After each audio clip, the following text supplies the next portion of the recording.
How we doing, boys and girls? Good morning, good morning. Good morning, good morning. I'm taking things chill today. This is going to be a slightly shorter stream than usual, as I've done goofed. I forgot about my real life commitments, and so I've got to. I'm going to take the doggo to the vet today. Doggo's got to go to the vet. Nothing serious. She just needs her, regular old shots. Nothing too strenuous. Let me get some stuff sorted though. Let's make sure we have all the chat in the right place. Otherwise, I'll miss chats and I'll feel bad. Give me a minute. Let's grab this and go zoop. That goes on this screen. I'm tired today for some reason. I don't know why. Maybe it's all of the last Epoch excitement. Don't know why I'm tired this morning though. There's I'm hoping the servers are better for last Epoch today. We were playing offline last night, which was fun in its own right, no denying. It was fun to play even offline. But I kind of want to, when there's an online option that goes into like leaderboards and you can do trading and all that sort of stuff, it feels like it should be a smart way of doing it. Let's get this in place. Sub for increased loot drops. I guess that still applies, doesn't it? That still applies.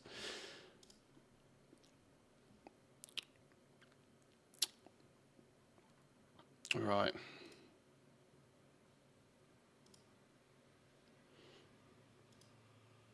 There's actually a server thread I found for last Epoch that might be handy to keep our eyes on.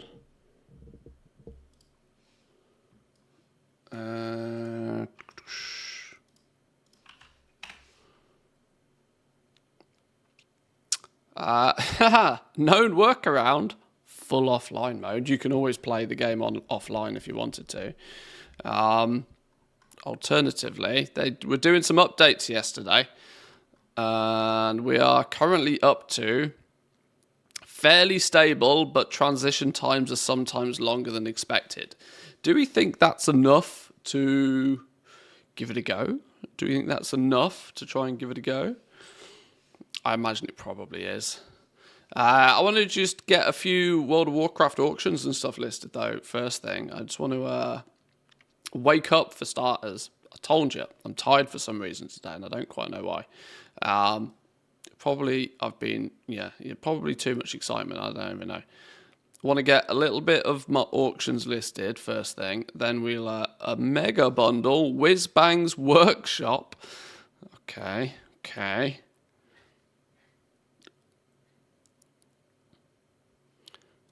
More Hearthstone promos. Very playable for me at least. Well, that's good to know. I'm hoping that, as long as you're somewhat close to the actual main server, you should be fine. Let's get some auctions listed, though. More importantly, let's make sure stuff doesn't expire. My stream title's going to have to jump around a little bit today. Yeah, I've got to... you might have seen in the bottom corner of the screen a minute ago. It's just gone 11 a.m. for me. This is usually when I start my stream. Unfortunately, I'm going to have to finish my stream at 2 today. As the doggo has a trip to the vets at 2:30. So I need a little bit of time to make sure we get there. And everything's all hunky-dory.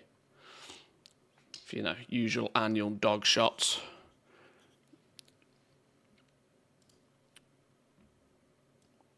Turn the tunes down just a bit. I've just put some real chill music on in the background this morning. I think it's needed while I drink my coffee.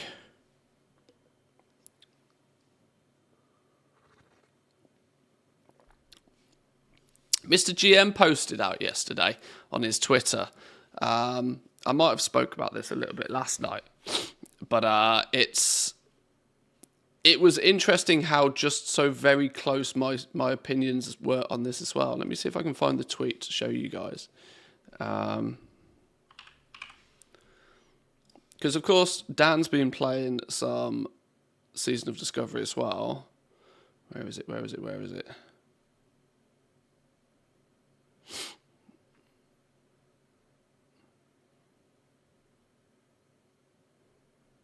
God, he posts a lot. Yeah, this one.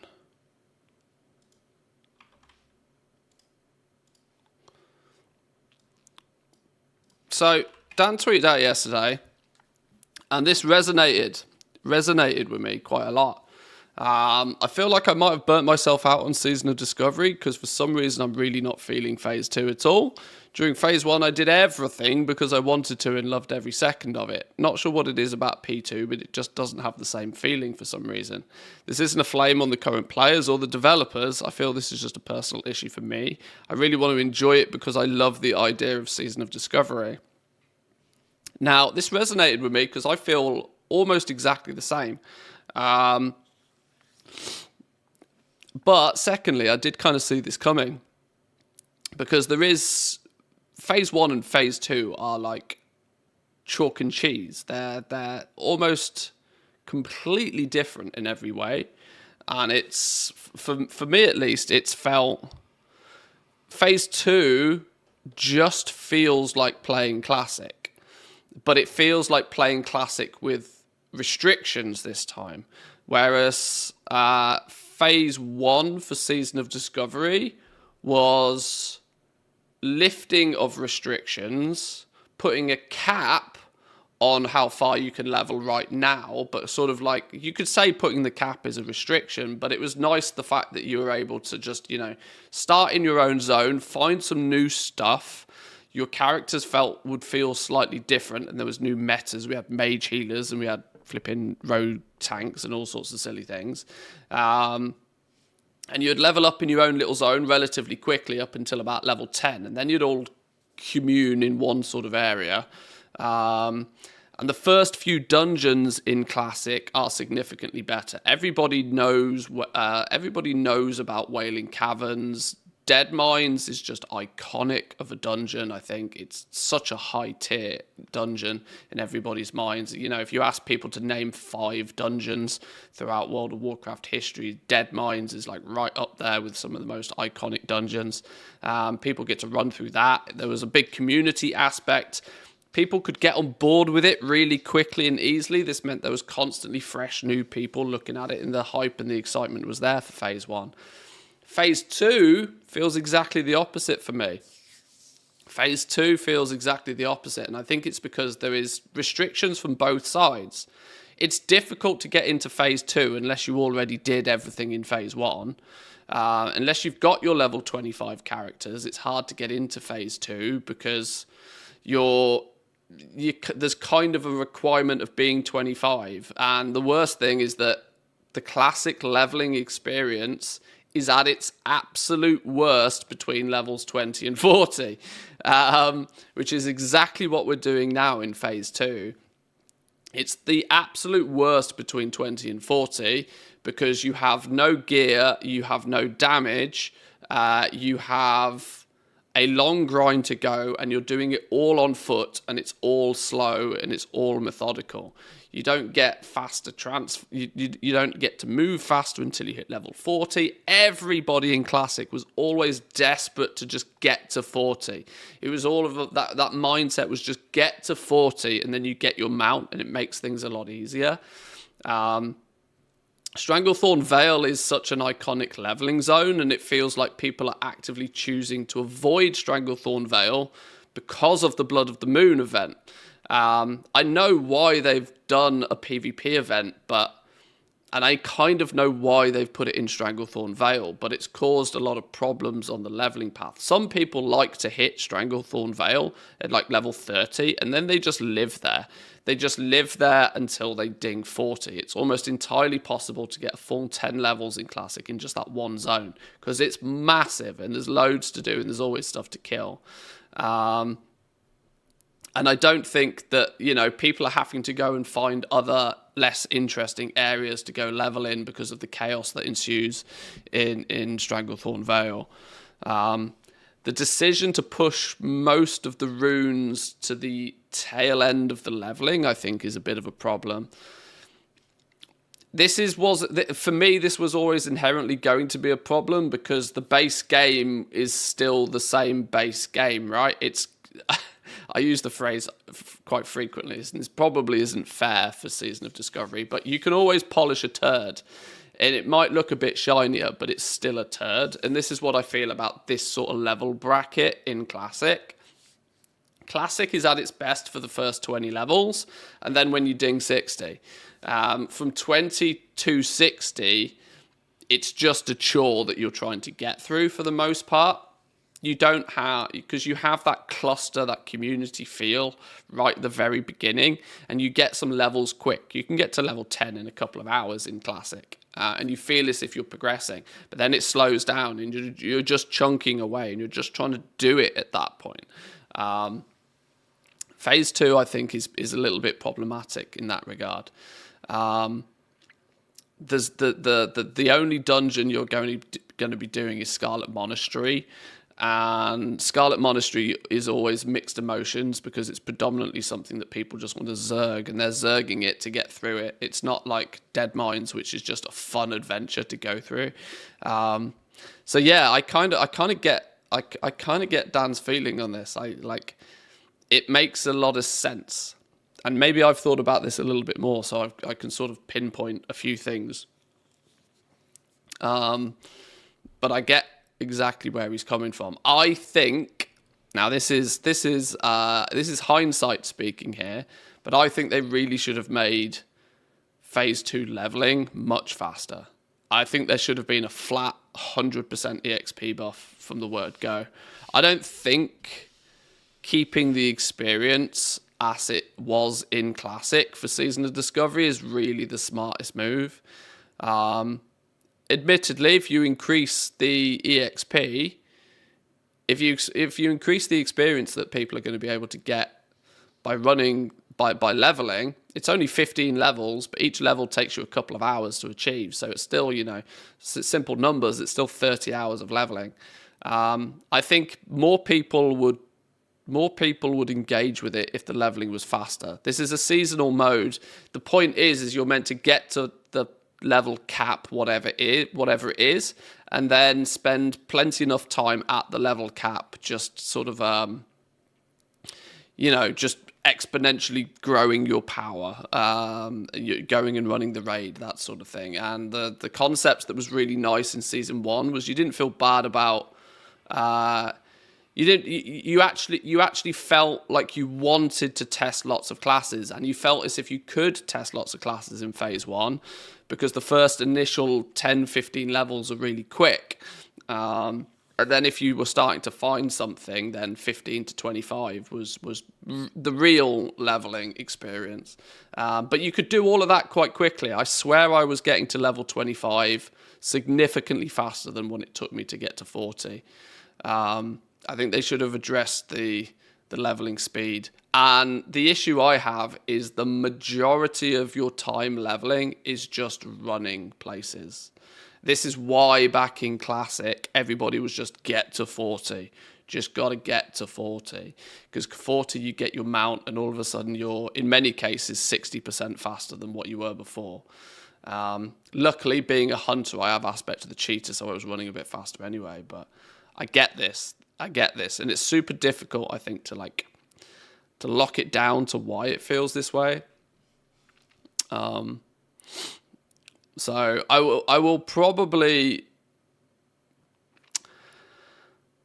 my time is being split across so many different games at the moment, but I both like that flexibility to go and play lots of different things, but at the same time, I want to be able to focus more on Season Discovery, and I want to be enjoying it more, if that makes sense. But it just doesn't hit the same for some reason. Not sure. I really hate the Classic leveling. Well, the Classic leveling was designed in a way that you were realistically only ever meant to do it once, right? You were only ever meant to do it once. You were meant to figure it out. It was meant to be that was the game. That was Classic, right? You're only realistically ever meant to do it once. There was nobody in original Classic that had more than 2 characters, maybe 3 if they were real sweats. But nobody had lots of characters. Having lots of characters wasn't a thing. You're only meant to do it once. And a lot of the charm disappears after you've already done it once. And so this is why I think a lot of people are like, no, that bit's really grindy. I'm not about that. I already got that feeling in Phase 1. I'm liking Wrath of the Lich King much more, but it's, of course, very different. Yeah, of course, moving up to Wrath of the Lich King content is quite different, but it's something you can start and you can chip away at more at your own pace. This is kind of the curse of having phases, right? If you are going to do phased content patches like what they've done in Season of Discovery, you need to make sure that everything in Phase 1 can just, you need to do Phase 1, and when you move on to Phase 2, Phase 1 needs to no longer cease to matter. All your focus and attention should be on Phase 2. But like right now, I've got my Hunter at 40, my Mage, which I could continue leveling, and my Paladin. But I feel I both want to and then feel awkward about leveling my Paladin, because it's going to take me ages before I can even get to level 25 to get into Phase 2 content. And then I know full well that actually I've got basically a 40 level grind now until I actually get to like where most of the Phase 2 stuff is. And it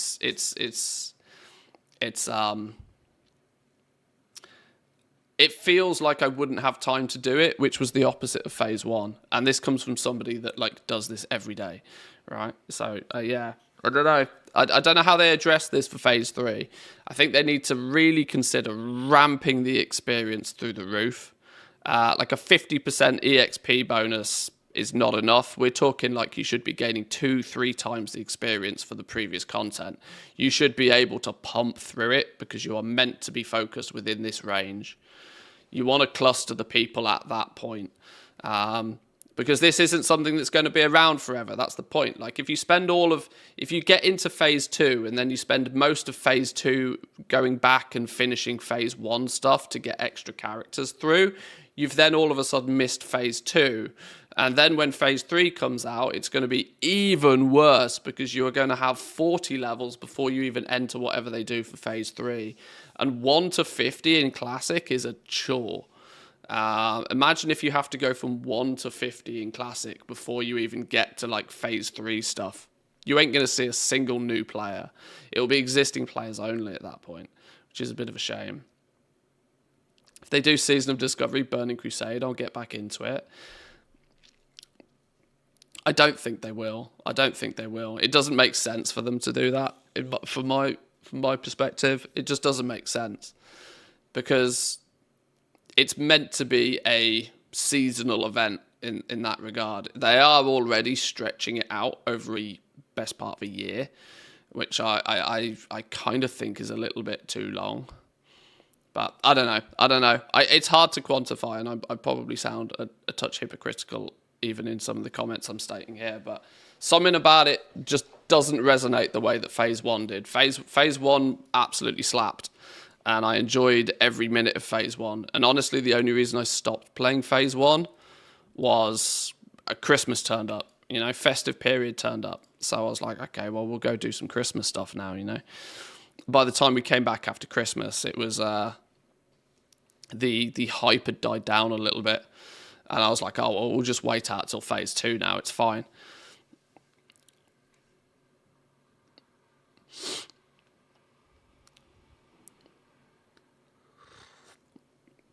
And then Palworld happened, of course. Palworld was a thing. I really enjoyed Palworld. I still haven't technically finished Palworld. I didn't even get to level 50 in Palworld. But I had about 100 hours of fun in that game. And that's the crucial thing for me now. This is really what I'm trying to focus on more so than anything else. Play a game for as long as you get strong levels of fun out of it, and then put it down. You don't owe any one of these game companies any more time than they deserve nowadays. If they produce something good quality, go and enjoy it. This is why I'm more excited about some of the smaller, not necessarily strictly all indie devs, but smaller game companies producing some good stuff this year. Obviously, we'll have all of the hype of the new WoW expansion, which we'll hop on, of course. But Satisfactory goes 1.0 this year. I enjoyed playing through Satisfactory immensely. We've obviously got Last Epoch that's starting now that I think will keep me busy for a week or two, quite possibly. That looks really fun and might scratch my ARPG itch. Without the complexity of, without the like extreme complexity of Path of Exile, but without it being D4. What else we've got? Potentially, we've got the Factorio expansion coming out this year as well, which is, oh my god, that's going to make me very happy.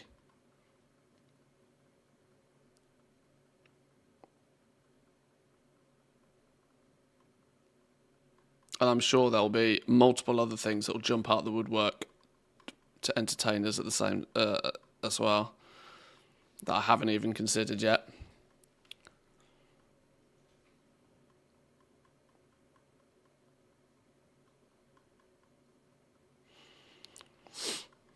It's funny coming and playing, jumping onto retail quickly. Everything looks like tiny and neat and tidy. My UI in Classic is just dum level big. It all looks silly.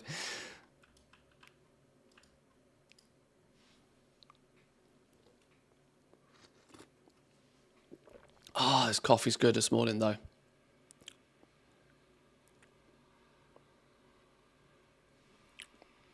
Wow, we didn't sell a lot, did we?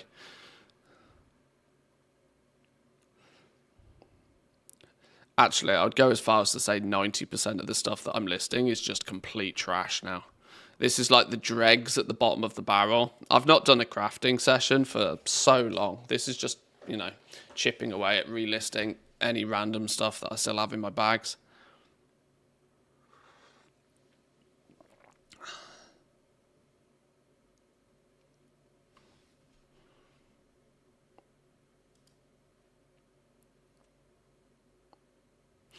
I really don't think this number's correct, though. In fact, I can categorically guarantee this number's not right.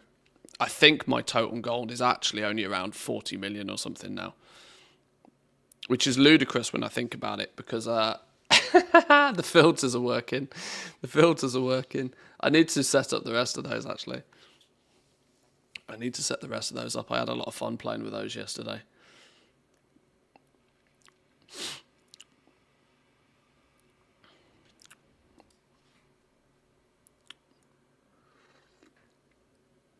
I need to tweak the timing on them a little bit.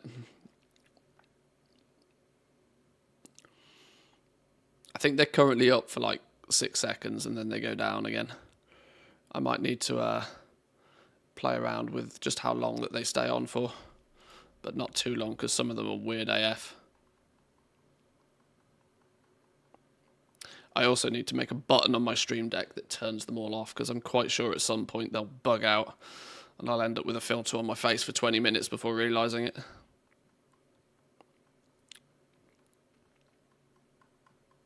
I found we installed a voice mod yesterday on stream and it caused chaos. I had a little bit of a look at it after stream and there's some quite cool sort of voice changing effects and stuff like that as well.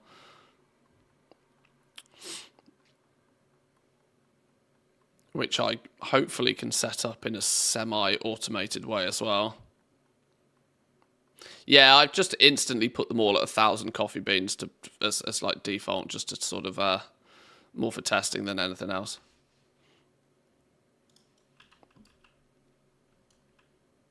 I'll probably tweak the duration, and there are some of them that I'll make more expensive than others just because.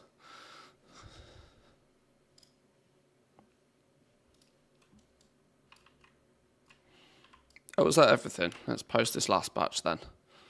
And that'll be retail.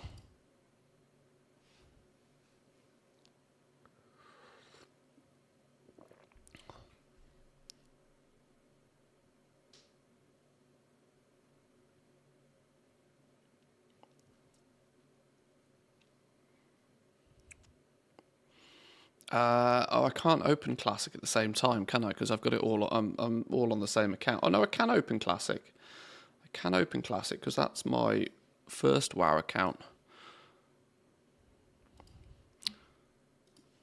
My auctions are on my second WoW account in retail, so I can have them both open at once. Are we hitting post cap on retail on a Thursday morning? Didn't expect that.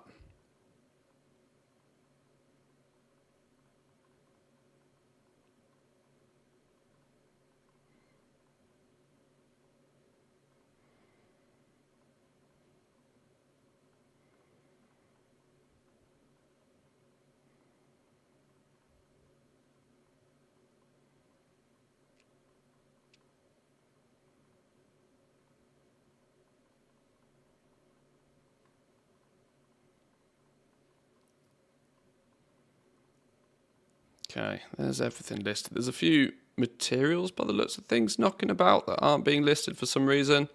Oh god, these streaming antler fragments. Oh god. I'm still hoping. I've got. This is my long term. This is my hold. This is my do not sell it and pray that something happens. Dreaming antler fragments are actually 2,500 gold apiece. My lord.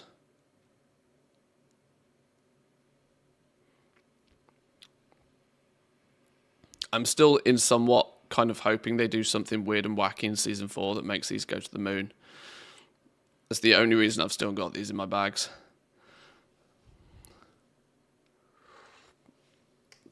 Cobra skins are 6k a piece. Is this because this is clearly because of the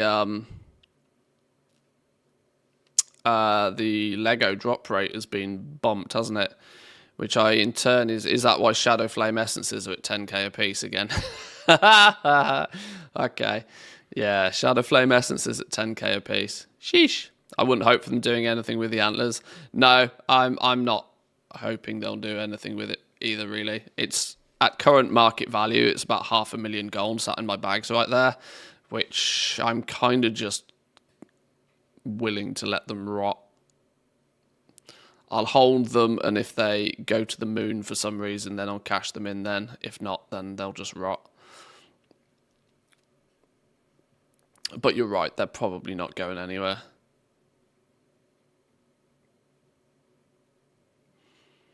Not a single elemental lariat on my realm anymore. All gone.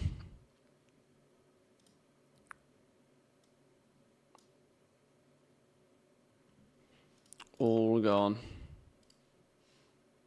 Alright, let's get my classic stuff relisted as well.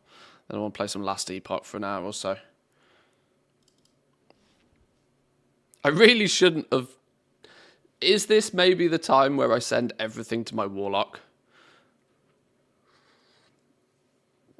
Or is this the time I actually load up account number 2? Considering there's an hour, you have to wait an hour to send things anyway. I should really have all of this on a second character, shouldn't I? Because now I'm going to be in a world of hurt because I'm not going to have inventory space from when we were doing some tailoring yesterday. Where did we get to with tailoring? 197, and then I ran out of silk. Ran out of cheap silk.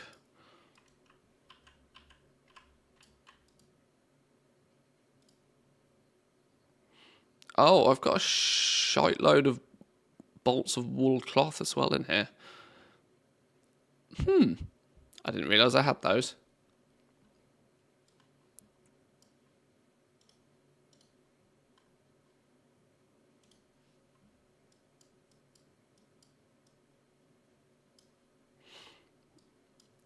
Let's make it orderly.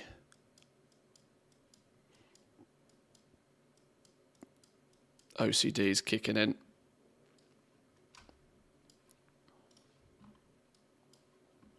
Totally 100% unnecessary. Let's turn all of this cloth into bolts, actually.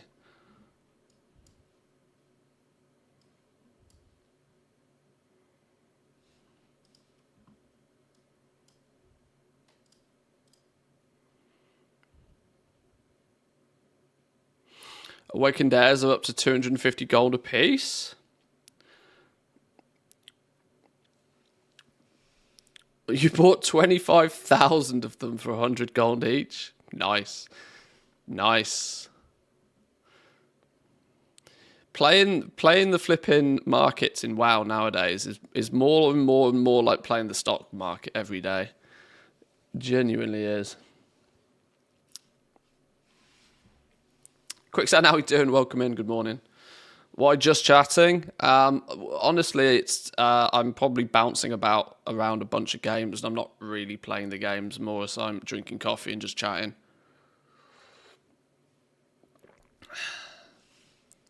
I understand on Twitch that you need to be in a category, but it's annoying to have to remember to change the category when we're doing different things anyway. If you can't, I stated this earlier. I'm tired this morning. I don't strictly know why. I'm just. I don't think I slept very well last night. Not particularly sure why. I'm tired, so I'm without sounding bad, I'm not putting in any effort today. I'm just relaxing.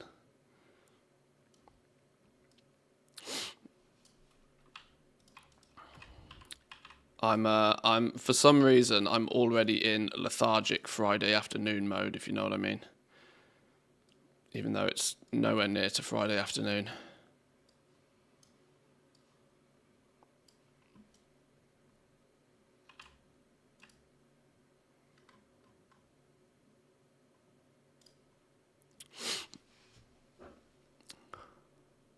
Tired streams can be awesome too. We need some more love for tired streams. I've tried to sort of talk about this a few times previously, and I've never figured out how to talk about this without sounding like a dick. But streaming's hard work. It genuinely is. You like there's and it's often goes unnoticed that it's hard work. By a lot of people, and it's kind of frowned upon to even claim it's hard work, but it's hard work. It's a testament to the amount of people out there that somehow manage to make it look so goddamn easy. It's really not. It's really not. It takes a lot out of you because you're conscious that you're on camera. You're trying to maintain both what you're doing in game to a high level, or a reasonable level at least, because of course you would want to, at least in some way, shape or form, advertise that what you're doing is worthwhile watching. You are trying to keep the conversation up and running at the very same time. You're trying to engage with chat. You're just doing multiple things. And I probably have the issue more so than other streamers out there. I don't shut up, so I don't stop talking. You see some, and I've spotted this on some streamers as well. One of the things they will often point out is when you start streaming, like, how do you keep the conversation going? That's something that I don't seem to have too much of a problem doing. At least I don't think I do. I might be a little bit repetitive with the topics from time to time, but I tend not to ever shut up.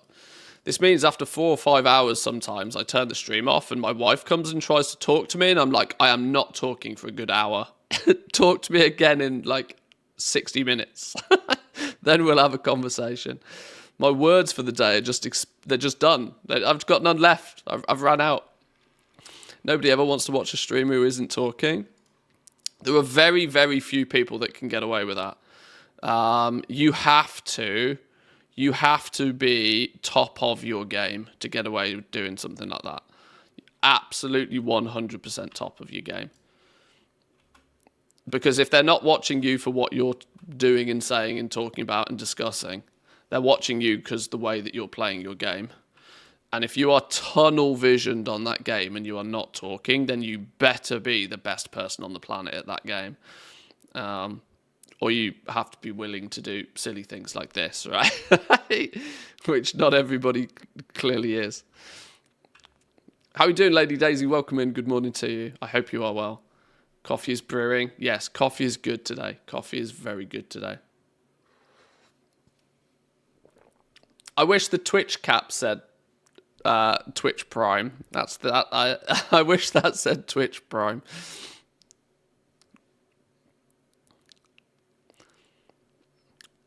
Tired streams are where you get some awesome ideas and end up with a BM hunter that only uses moths and butterflies as pets, and then you level that hunter all the way to 70. That's quite clever. That's quite clever. Yeah, that is likely to be the case that'll happen, isn't it? When you're just chilling and letting stuff just happen. I guess.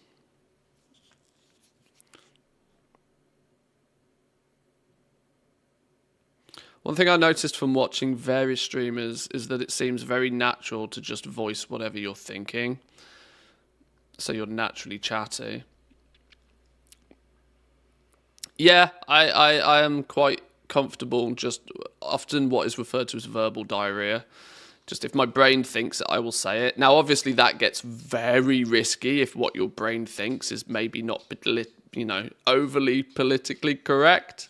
But I like to try and hope that I'm a good enough person that I don't think these bad things in the first place. Some streamers get into trouble because they say shit they really shouldn't say out loud.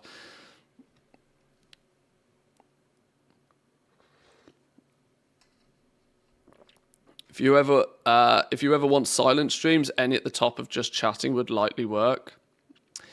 There's an irony in that, isn't there? Yeah. Streamers who babble away for hours on end are actually introverts. It's very true. It's very true. There's a I wouldn't say I'm introverted, but nor would I say I'm extroverted either, really. I have the ability to be overly confident, and for my past working life, working in sales for years, it's not split personality, but I was two different people. I was one person at work and I was one person outside of work. At work, I would, working in sales, you always, I was the confident one. There was literally no stopping me. But then outside of work, I'd quite happily go to the pub in the evening with a mate and we'd just chat about nothing, like quite literally nothing. And I wouldn't necessarily be the most, bodacious, bubbly, confident person, if that makes sense. I guess it's just you're good at what you're good at. On time and off time, maybe, I guess is a good way to describe it.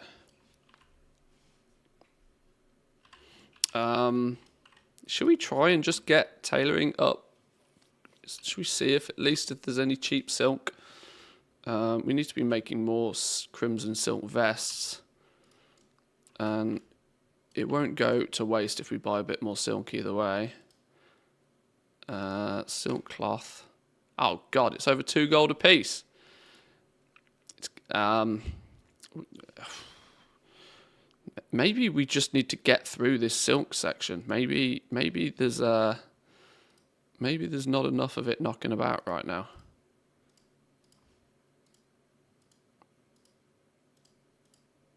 Maybe it is on the up and up by proxy of less people now aggressively farming Scarlet Monastery to level. Right, that's probably got to be enough, hasn't it? Let's see. Yeah, I'm kind of holding off on Last Epoch because I probably will probably play a little bit of Last Epoch this evening. That will have given the servers basically 24 hours to do their thing, which I think is probably needed. They claim that they're pretty stable now, but I haven't got much time to dive into it. And honestly, trying to start a new hardcore character while I'm not even really awake is risky business. I've just put all of this in the bank now and taking it all out again, but whatever.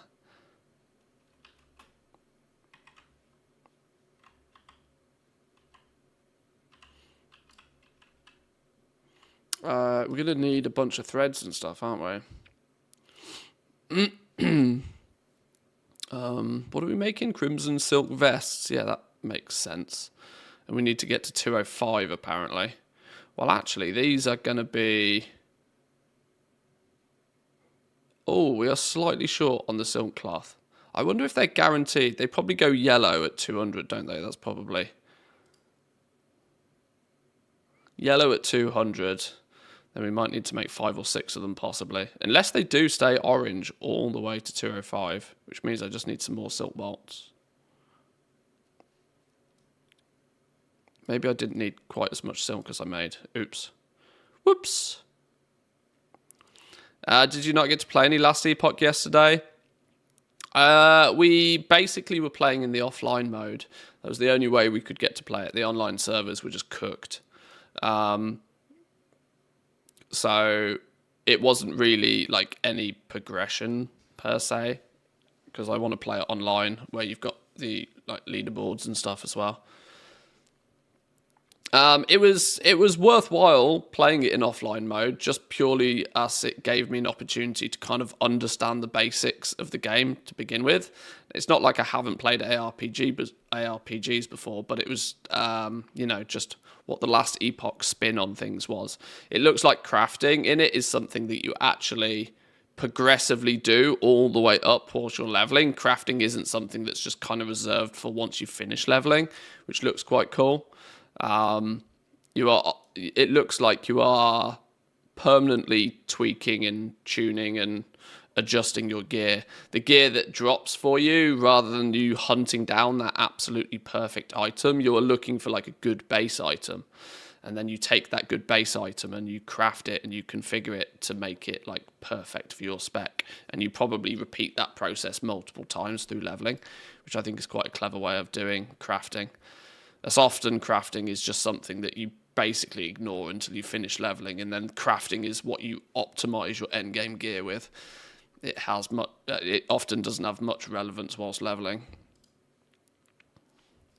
which was quite cool. The squirrels, it looks like we will be able to make a squirrel build, but not until we're like level 70 plus. There's one specific helm by the looks of things that turns your wolves into squirrels, which I think is quite funny, which we are going to have to acquire or craft somehow before we get like the true squirrel build on the go. We'll be quite deep into it by then, but it sounds fun to me all the same. A little squirrel army running off killing things for you sounds interesting to me. Not quite as ludicrous as probably a full necromancer with like 20 little skeletons running around or something, but pretty minion heavy. Sounds fun.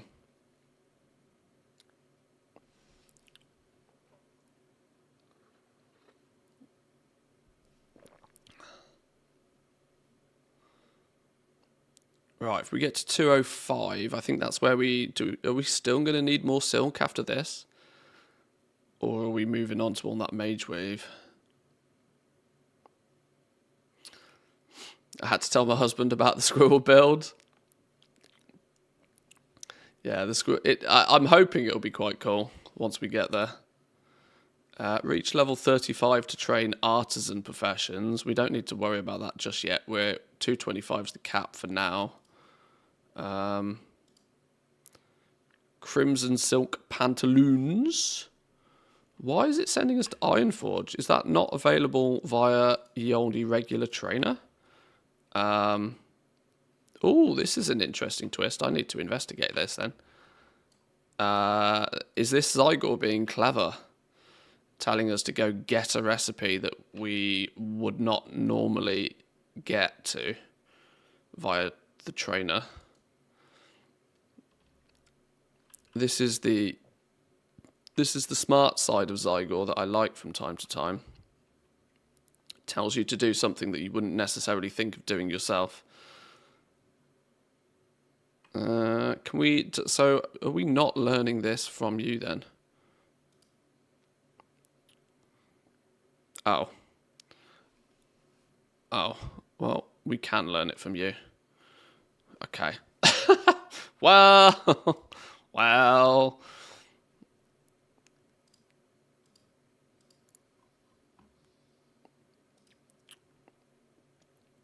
We need more bolts of silk cloth, as we are going to then make, what are we going to make? Crimson silk pantaloons. We're going to make exactly these, because they still only require 4 bolts of silk, that's why.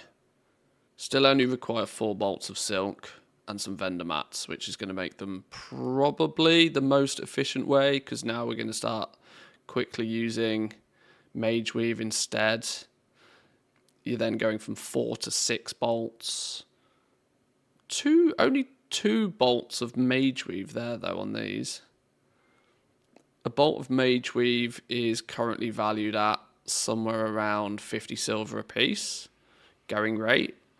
Whereas a bolt of silk is apparently only 8 silver a piece. So yeah, using silk is still the better choice. Unless these things... Okay, these vendor for 25 a piece. These vendor for 50 a piece. They vendor for twice as much, but these are still significantly more expensive to craft by the looks of things. I don't know why... this is where we should be using TSM, because it all makes sense. 38 silver crafting cost, and then they vendor for 24, so we get most of that back.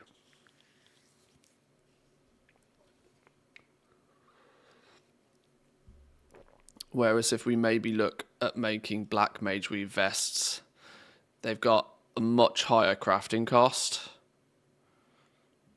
And we are then only getting 50 silver of that back.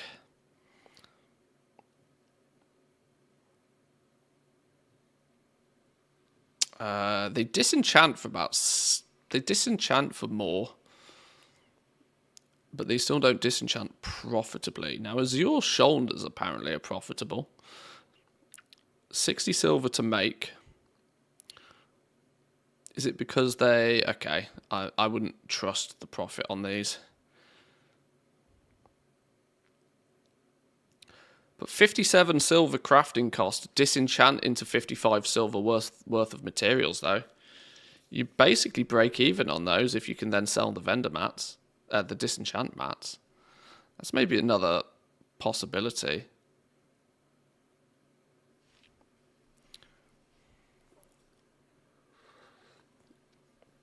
If you have enchanting paired up, like I do, the question is can I disenchant level 33 items? Because I remember you can't automatically disenchant everything. Do we make one and find out? We need some Naga scale and some silken thread.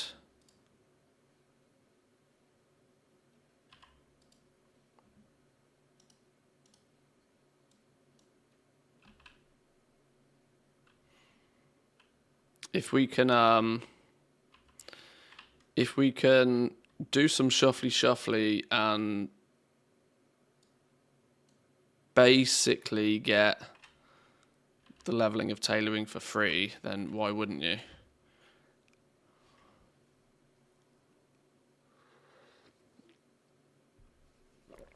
Maybe I should put us in the WoW category, to be honest.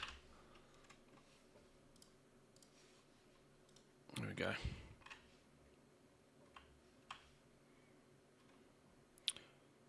Right, some Naga scale.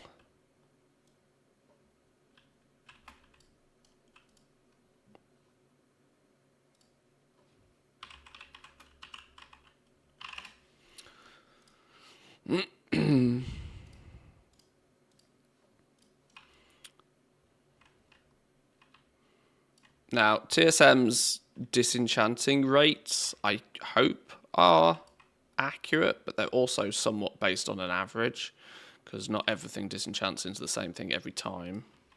So this might not be a perfect example here, but if we craft this now,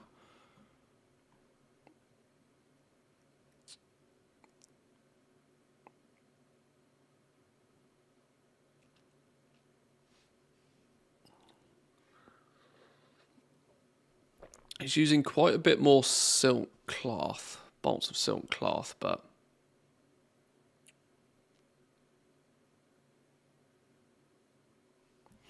if we can then also disenchant this. Where did it go? Was it these? Azure Silk Shoulders.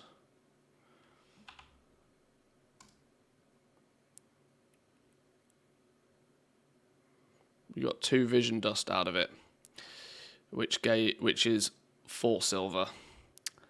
Yeah. Yeah. Okay.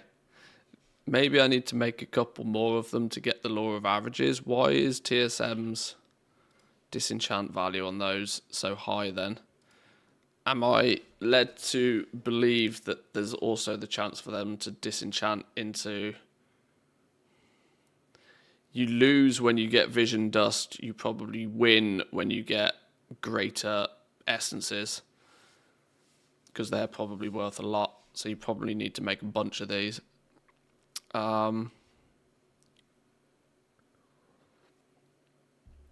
Okay, that's a shuffle maybe we can investigate in a little bit more detail, but for now I'd rather go the safer approach, which is follow Zygo. So I'm going to need some more bolts of silk cloth, 40 of them, which is the equivalent of 120 silk, I think.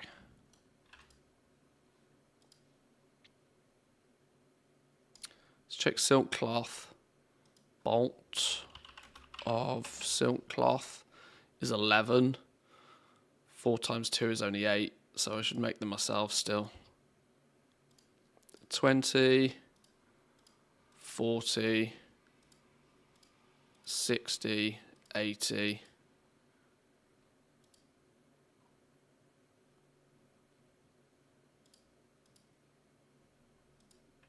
100. That'll do.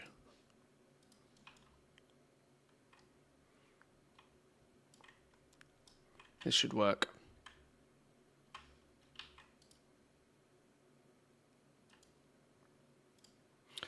Normally, I probably wouldn't be this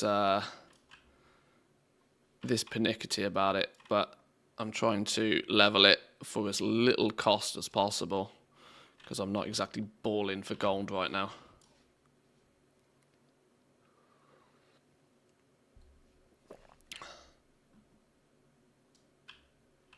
I've got a bunch of mage weave just sat there, which is the thing I'm desperately trying to sort of get to. I'm trying to get to the point where we use our mage weave more effectively. As I've bought it, we've made the bolts with it. We should be doing what we need to do to use it.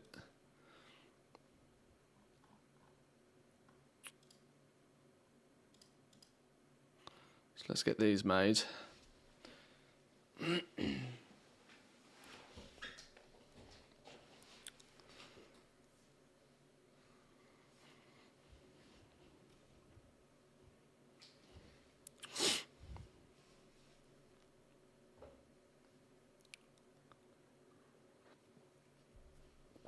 While these are crafting, can I also go in and make a few...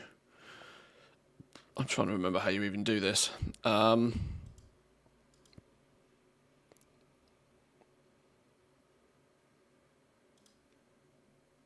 am I trying to do? Oh, I know what I'm trying to do. It's in here. It might not let me do this. Materials. Like, what are the current rates on this sort of stuff? First, smart average buy price. So if you've bought them, it'll take whatever price you've bought them at. Then it'll go by whatever's the smallest of DB market, crafting, vendor buy, or convert DB market. Yeah.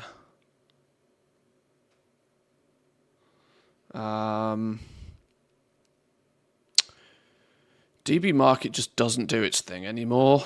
Let's change that on a more top level basis. So what I mean by that is we can go into settings and we can go into crafting and we can go default material cost method. this needs a tweak than DB Market by itself. It heavily weighted towards the recent price, but it takes the market price into consideration in small part. So maybe we want to swap out DB Market for our market value price here to better reflect what's actually going on. So if the market, because crafting is still crafting, which is fine. This crafting price will also change based upon what your materials are valued at as well. So this number will change by changing this number. Obviously, if it comes from a vendor, that's likely to be the cheapest, although not always. Right, so let's change that to market value. That's now true again. Can we do the same over here?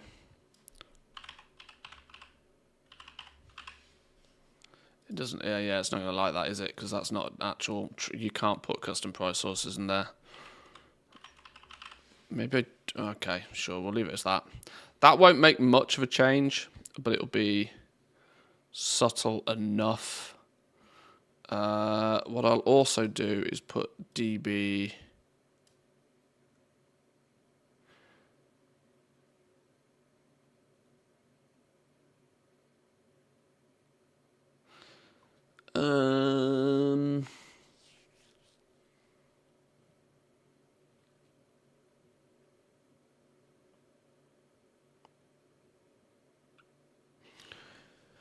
Even on the default craft value, do I care about DB min buyout? On the basis that my TSM data is at best an hour.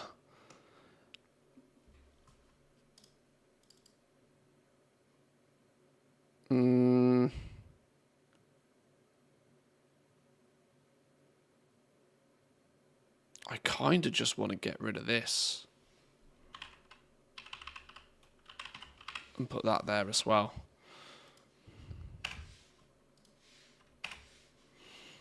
Right. That should tighten up. Hopefully.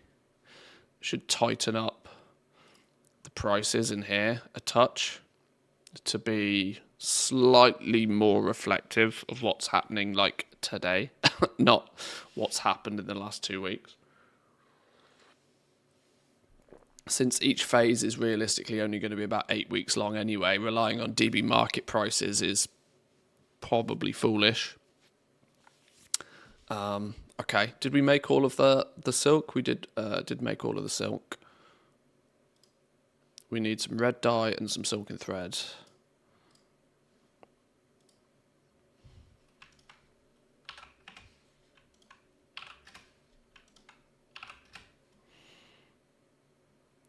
Was it 30 silken thread as well?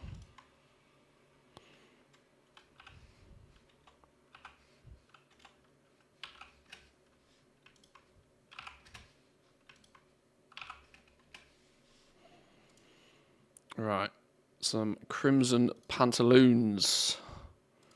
You lot, you fellas. Why are we short on a bolt of silk cloth? Did I not buy enough silk? Oh, I didn't buy enough silk. Oh, goddamn. Alright, well, okay. That's going to annoy me. Let's fix that now. Can't believe I didn't buy it. I thought I bought more than enough silk. I should just follow the goddamn guide, shouldn't I? It's only my interjection here that's causing it to be running back and forth.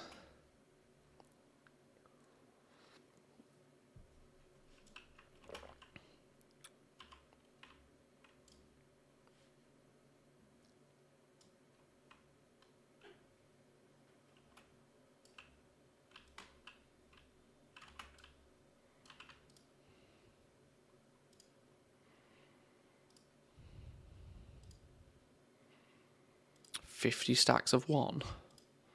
We'll have that stack of 14 though.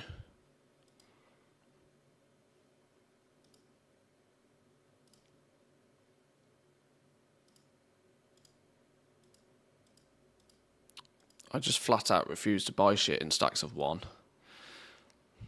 I know why people do it, but I don't want to buy stacks of 1. I want the stack of 20. There we go. Much better.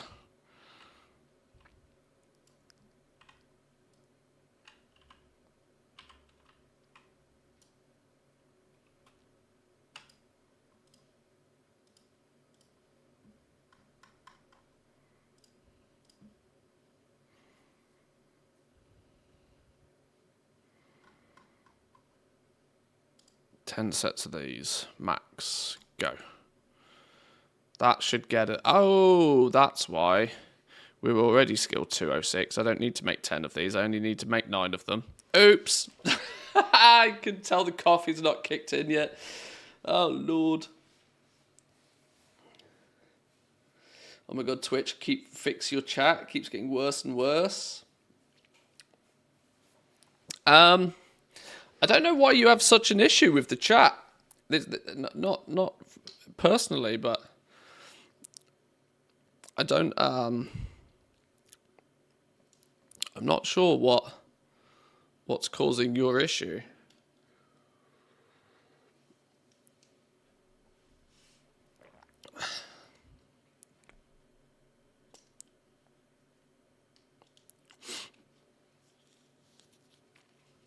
Because I just use, I pop out, I have a pop out for the chat, which is, I actually read this. Sits just off to the side of my monitor.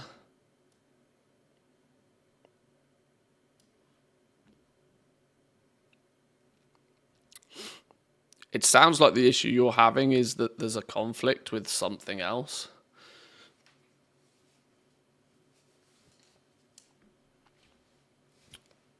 But yeah, anytime something doesn't work, I get it's annoying.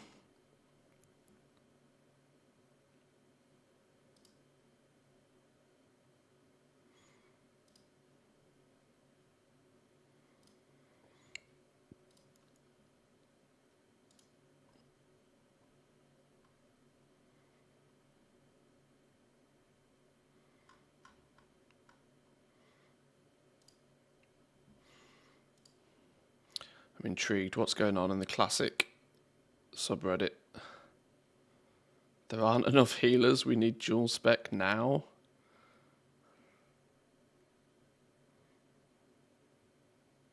The reason melee aren't getting groups is because there's too many of you with data. Season of Discovery, rogues can't find groups.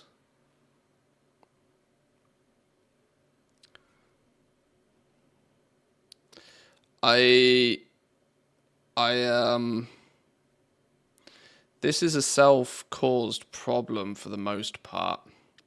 And I hate to say it, but it is 100% a player-based caused problem. I really don't think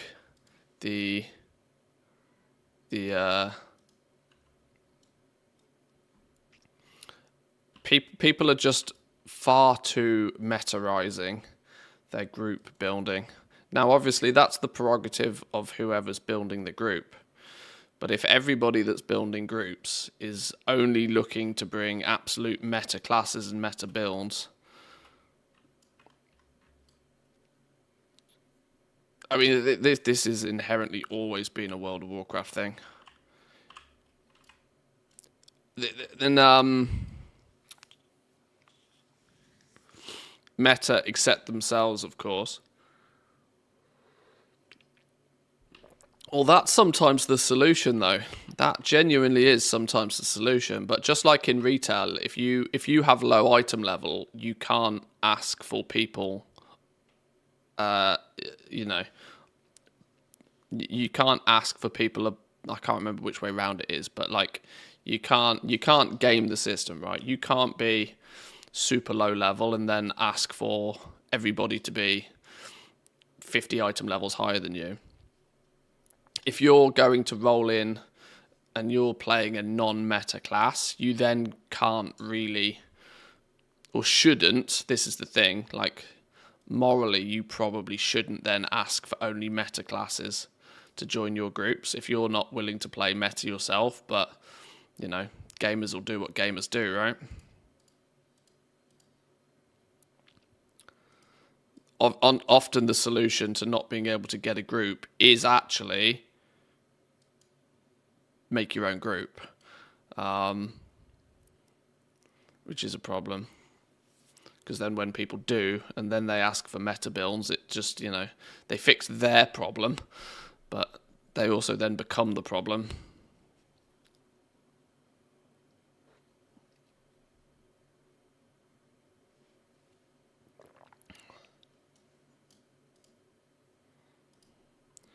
We need 5 orange dyes and 5 heavy silicon.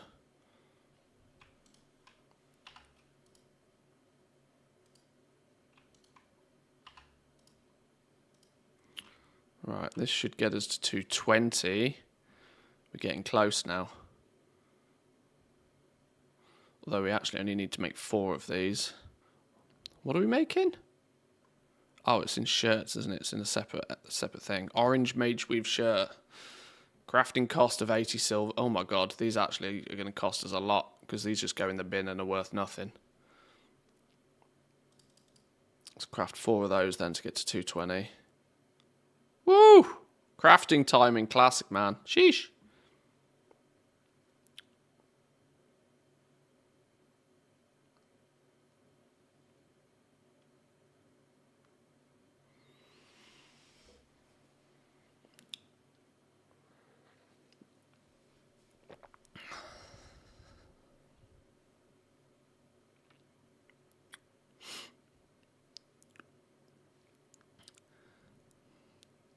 Yeah. Not enough healers. And then at the exact same time, way too many melee. A mage can heal nowadays. I don't know why like mages should step up their game. For those who are curious about the healer situation, it's that bad.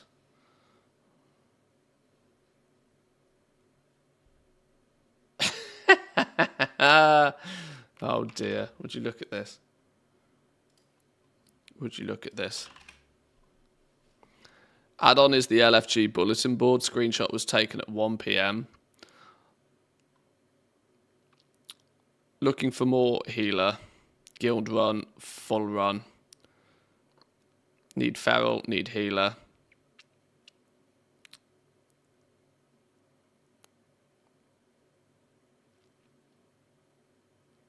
Looking for more Noma, 1 healer, 2 DPS. Healer, healer, healer. Looking for 2 gnome healers. Looking for 1 healer. Yeah, clearly nobody wants to heal. Absolutely nobody wants to heal.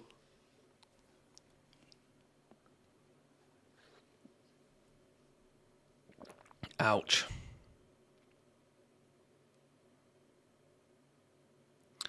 This is half the problem, though.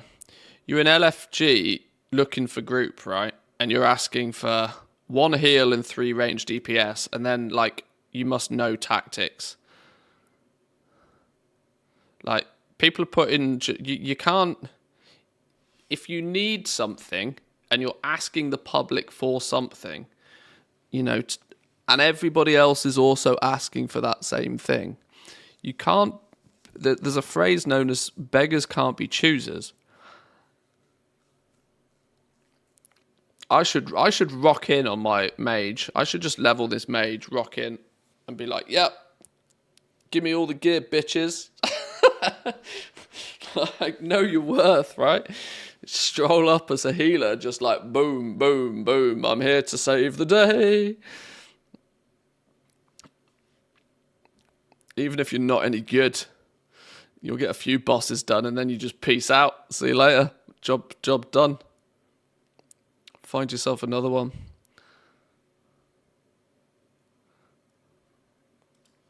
Anything but 100% success is considered a failure, though. This is one of the problems with World of Warcraft nowadays. It's been an issue for quite some time, but I think it's more apparent nowadays than it is or has ever been.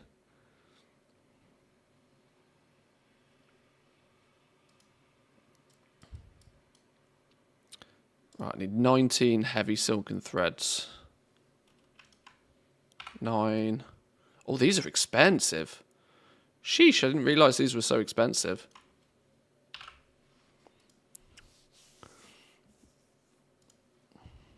My bag's full as well, mostly. Let's sell some stuff.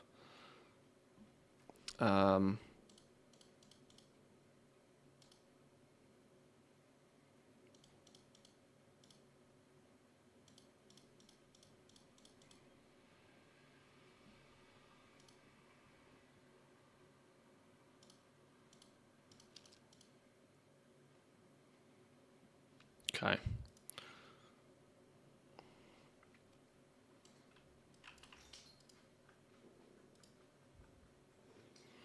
Train black mage weave headband. Hello.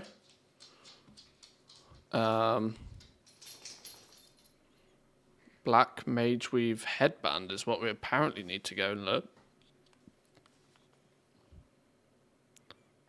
Wonder how the Lego prices would have been if one enchanted lightless silk took that long. Oh my lord, yeah. When you were needing like hundreds of the things. What was?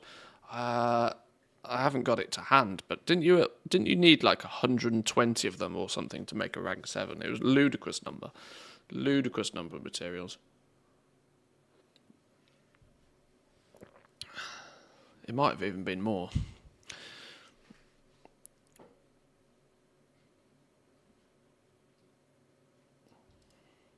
So, on the premise that we can only get 5 skill points from here on out anyway, it's telling us to go get the black mage weave headband recipe. How is that going to differ from what?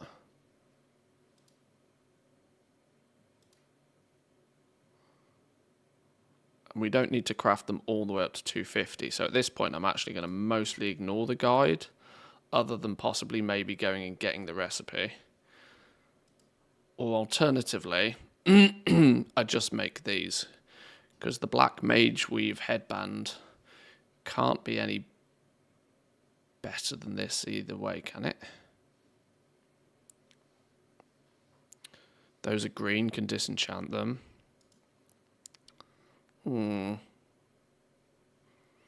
They're also more expensive to craft. Black mage weave gloves are probably fine to get 5 last points. To get the last 5. Disenchant them. Reduce the damage. 3 bolts, 2 threads. Is that the black mage weave headband? So actually we should probably be doing the black mage weave gloves anyway.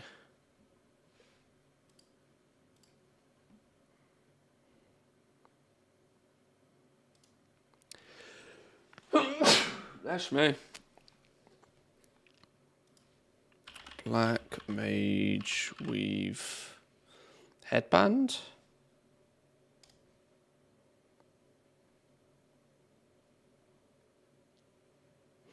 Three and 2.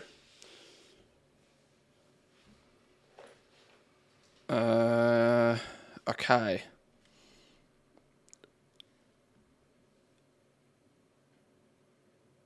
It claims you need to be 230 skill to train this, when you clearly we're only 220. So either something's changed or Zygo's wrong. Let's go see if the recipe's on the auction house, just for comparison's sake. Or maybe they've reduced the requirement on this since it's for Season of Discovery. Maybe Zygor does know something that we otherwise don't.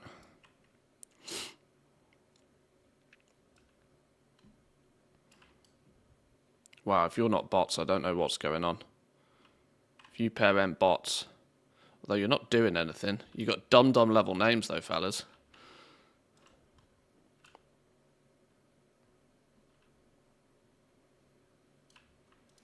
You run the risk of having a dumb name nowadays.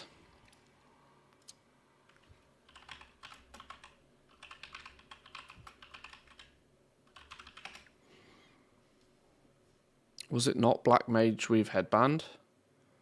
Black Mage Weave Headband.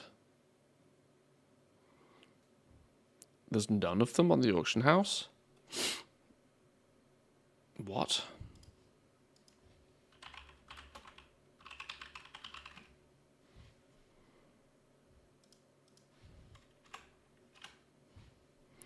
Black Mage Weave gloves. Robes, legs, vests. That's it?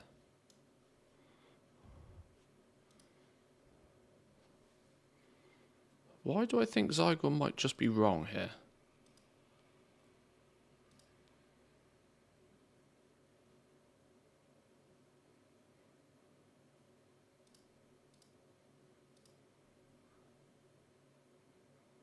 Train Black Mage Weave Headband. Timothy Worthington.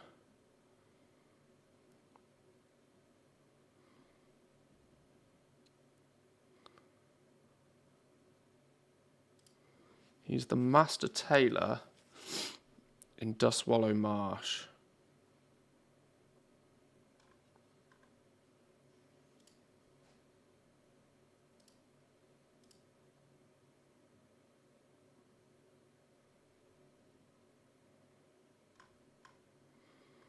I'm intrigued. I'm going to follow Zygor.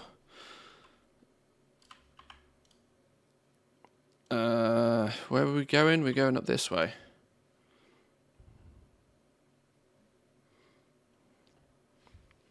If he's a different tailoring trainer that has recipes that otherwise you wouldn't have, to craft items that are not on the auction house, colour me intrigued.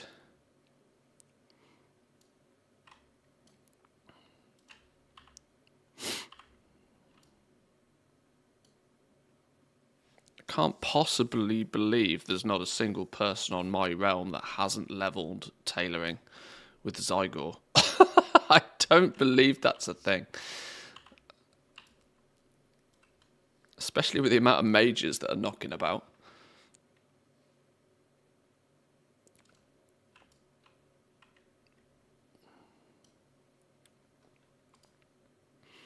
I don't know why I'm buffing up.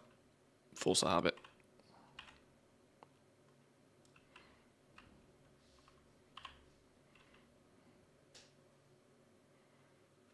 Stressed and depressed. What a guild name.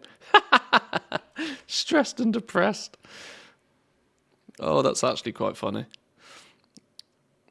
It's tickled me.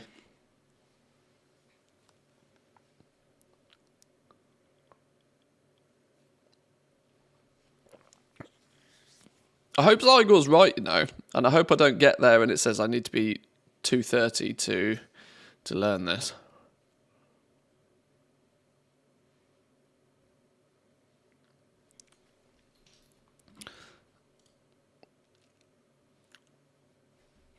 I don't actually know if I've been to Theramore on this character.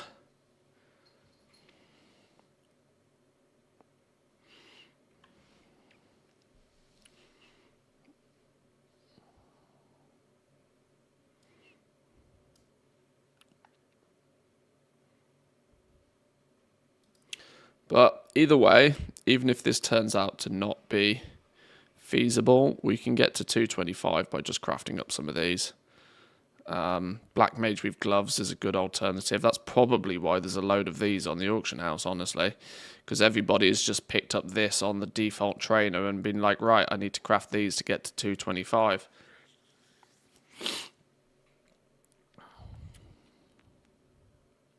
If there's an alternative recipe, I will take it, especially since it appears to be one that we are going to, under normal circumstances, continue to craft all the way up to 250. That'll be handy for next phase as well.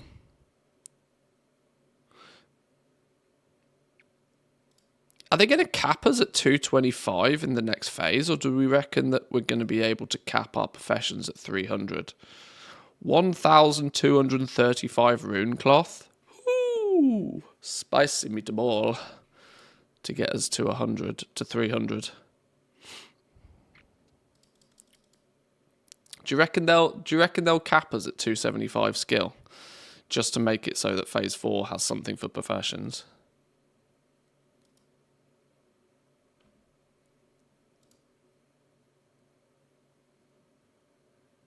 Oh. Create 10 black mage weave gloves to get to 230. Oh. Oh. Oh. I skipped a step. Okay. Well, I already know this is a fail. This is an oopsie. Do we do it anyway and just go see if the recipe's there and pick up the recipe?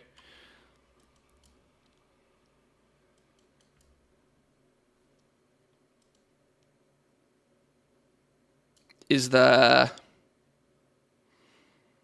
any racial in Classic that gives you +5 tailoring? I don't think there is there?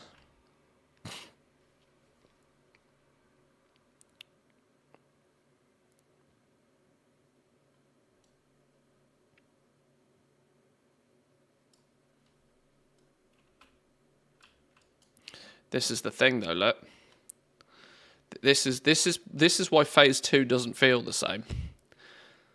Not another person in sight. Not another soul in sight. And this is wetlands, right? This is where all of your level 25s should be busy leveling, starting their leveling. But not a soul. Not a soul. That, I think, is why a lot of the charm for phase 2 isn't here.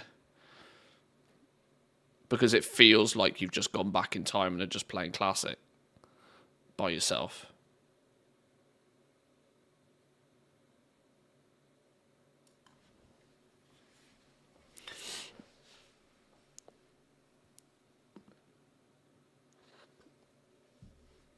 One other dude.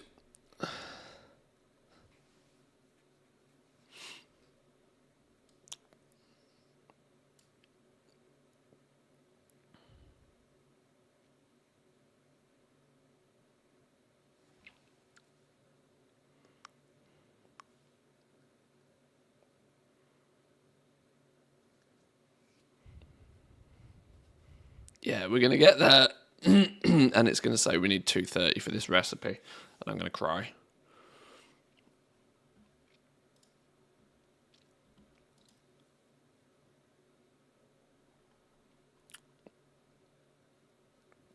I'm going to cry. Sad face. Sad face. Some of these filters are scarily good. I'm actually smiling right now, but you can't tell.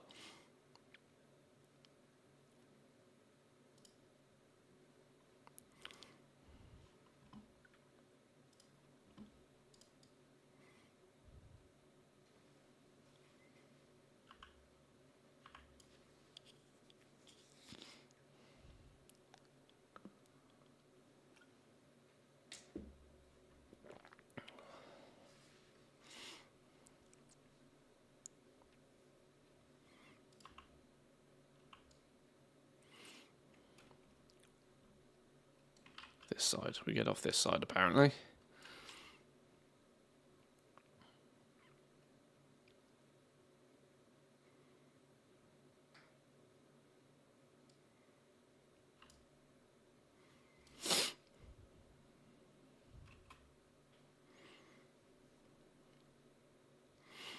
Oh, he's actually a trainer as well. This means we're not gonna have the rest. Oh yeah, this is a boo boo trip, isn't it?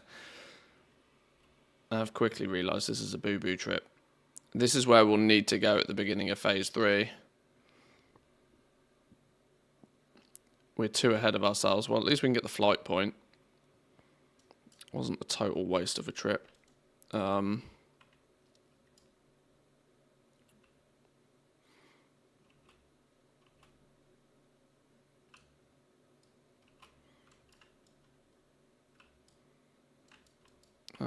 Where is he? Is he upstairs? Trade supplies. Yeah, the master tailor. Here we go. Yeah. Now, he would teach us this, but yes, we do need 230. Boo. Boo hiss. Although, we will get Mage Weave Bag in a minute.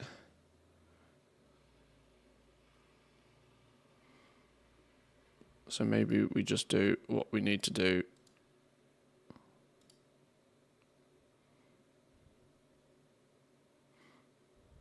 Make 5 pairs of these. That should get us to 225.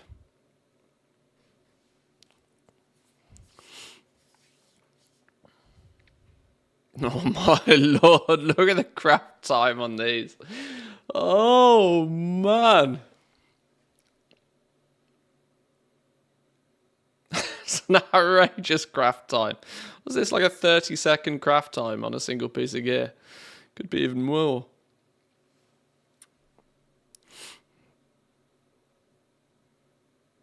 Time for more coffee. It's time for more summon. It's not a bad idea. Let me go grab a drink.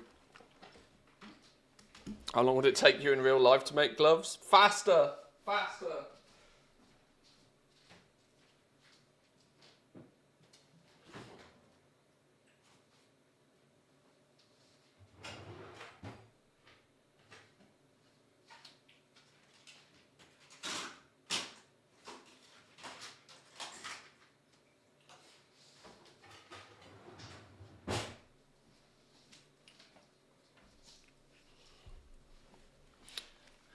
You have not seen what I can do with these hands. Are we? What's this? Pair 2? Is this the second pair? Third pair? Speedy now. Now the question is do we try and sell them, or do we just disenchant them and hope that we get something that's actually remotely close to 77 silvers worth of value out of disenchanting them? If we disenchant all 5, then law of averages should mean that we get something good out of it, right?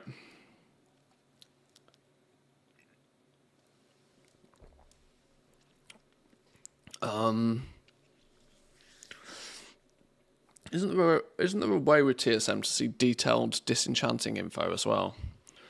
Let me see if I can remember where that option is.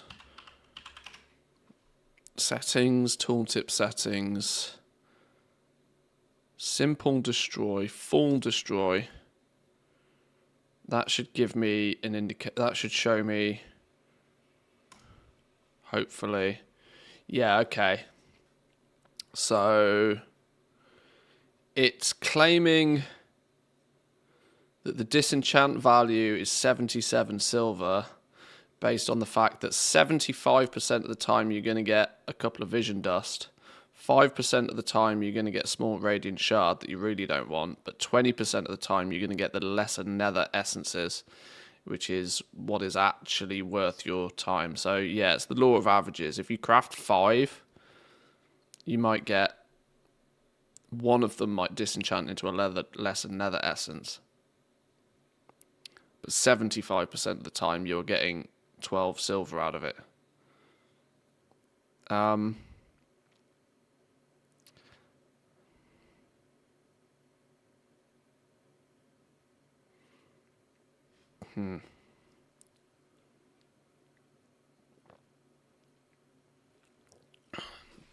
That to me doesn't create a disenchant value of 77 silver. I'm not the only one that's going. Oh, I suppose if you get, I suppose 20% of the time you're going to get 1 or 2 lesser nether essences. If you happen to get 2, you're in the money.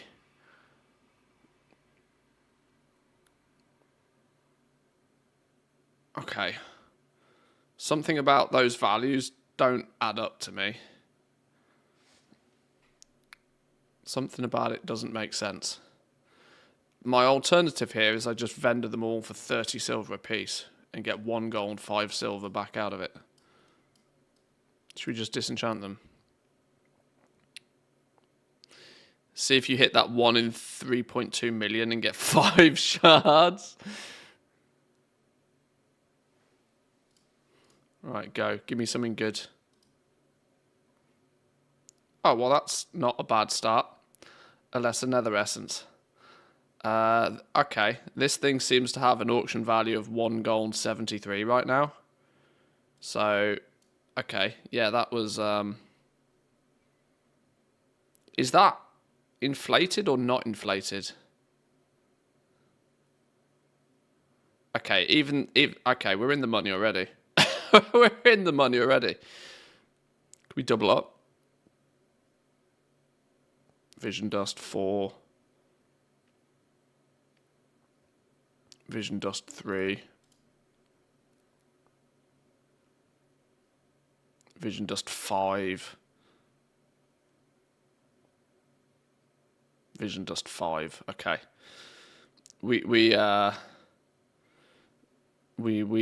by getting, well, we got the one we should expect to get. But I can definitely start to see why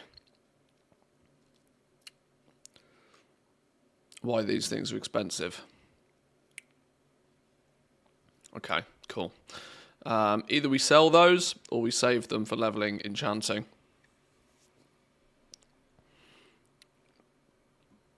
But we can also learn Cindercloth Robe.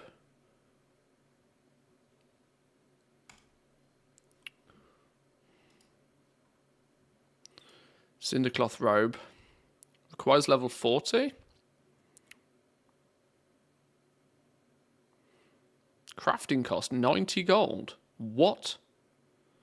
Oh, because they require Hearts of Fire. The hell? Why are those things so goddamn expensive, and how can I get them? If those things are 45 gold apiece, I want to know how we get them.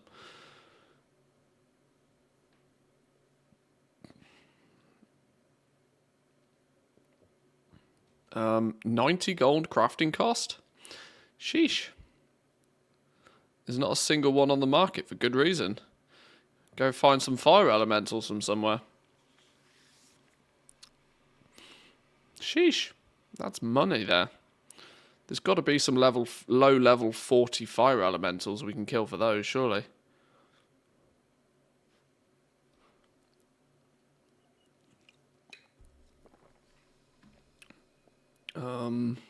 Heart of Fire? Hang on.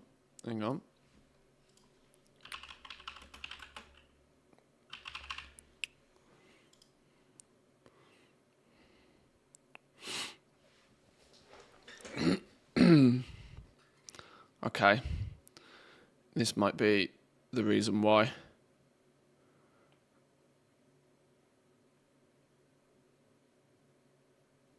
Inferno Elementals over in Searing Gorge.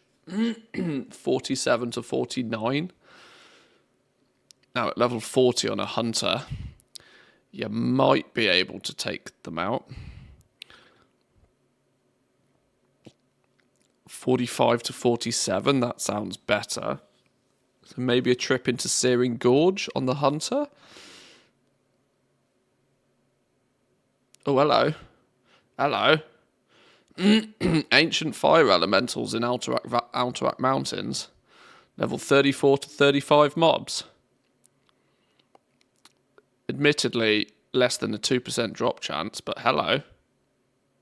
Kill enough of them.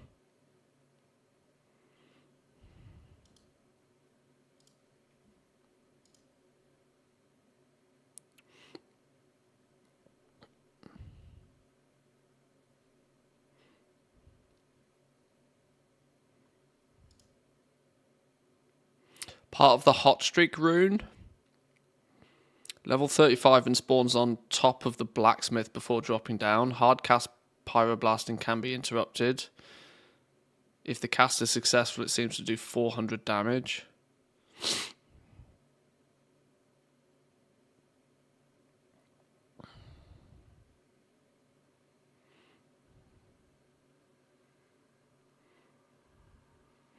Do these elementals actually drop anything besides the rune for mages? I've killed 10 trying to get Heart of Fire, but nothing is dropped for me at all. No items. I don't think they do. Tried also. I don't think they actually drop Heart of Fire. Tried and tried, never dropped any loot at all. Okay, so maybe now that they've maybe they've changed them for Season of Discovery to drop the rune instead. So that's a dead one. The Burning Exiles in Arathi.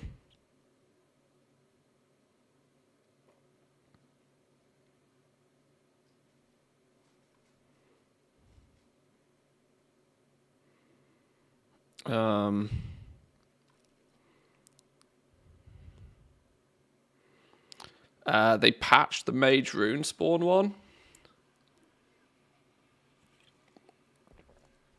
By patched, you mean there were like 50 mages each layer farming them. Oh. Oh, okay.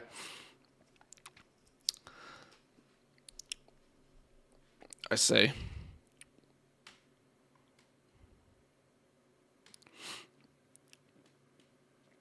I still reckon these are your best bet. Blazing Elementals and Searing Gorge. They're high enough level that most people ain't going to be able to easily kill them. But if and as and when they do. And these are quest mobs as well.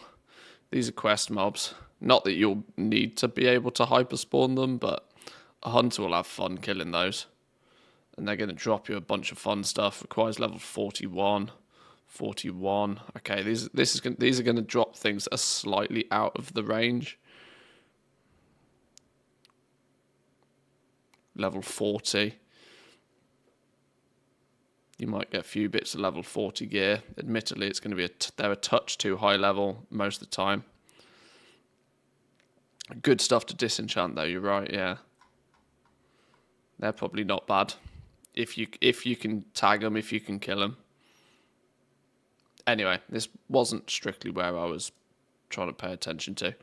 I was just surprised to see 90 gold crafting cost for some reason.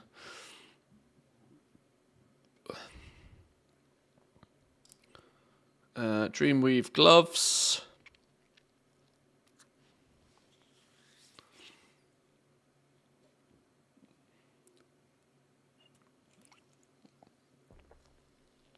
Probably not heavily sought after, but generally just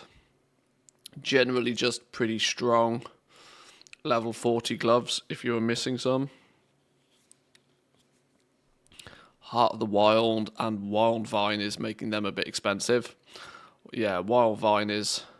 Oh my god. Really? Wild Vine less than a gold a piece? This stuff is a nightmare to farm.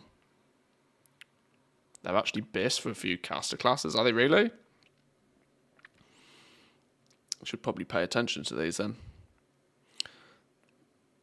Clearly more competition on them though. Market price is tanking on them. That's what happens when things are too profitable. Let's look at Dreamweave Vest then. Also another one. Int Stamina. Sorry, Int Spirit. Level 40. They also look pretty spicy for most people.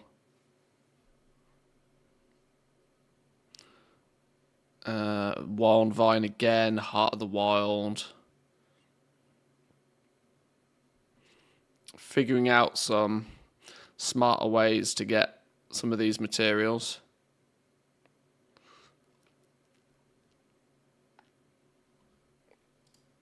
And then Mageweave Bag.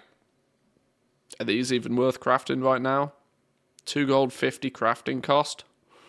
Still selling for, or still listed for. Oh, okay.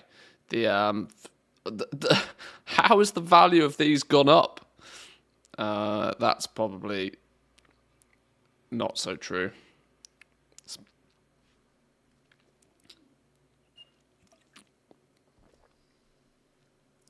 Okay. Some interesting things to craft there. More about trying to figure out how to get some of the materials for them than anything else, honestly. Steady supply of Heart of the Wild and Wild Vine without breaking the bank would be nice.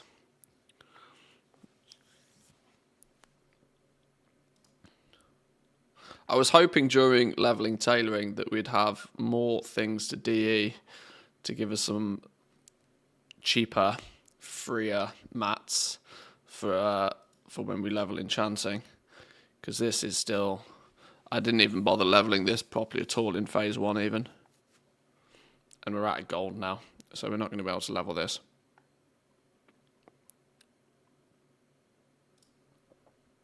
Okay, let's head back to Stormwind, I guess.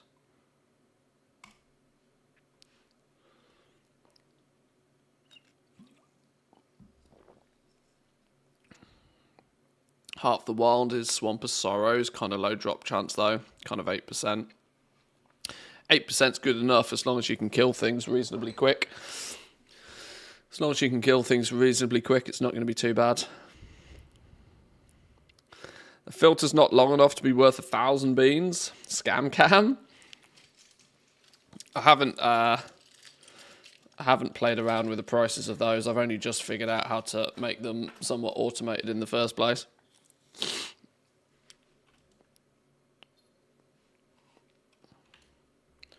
I'll be honest with you though, I'm more inclined to put the price up than put it down. Beans are free.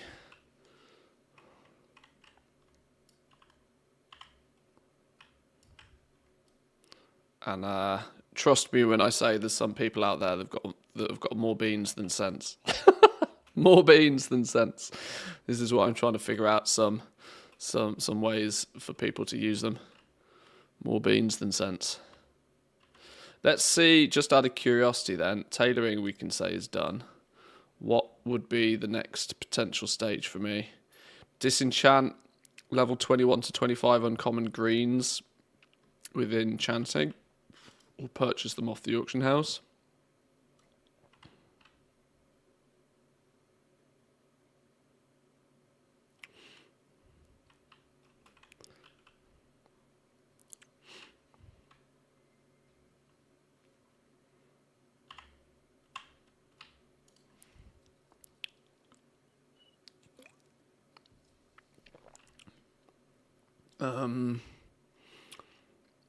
Yeah, leveling enchanting is going to be expensive right now.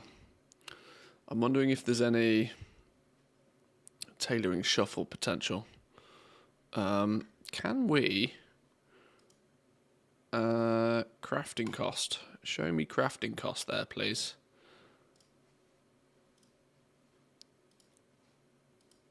I want crafting cost because I also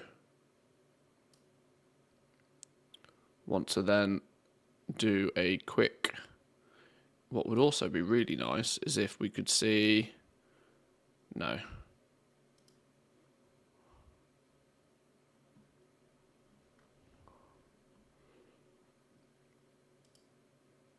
Okay, it's still going to require me to hover over stuff. Are there any shirts that are... Okay. White linen robe. 139 crafting cost. Disenchants into 2 silvers worth of stuff.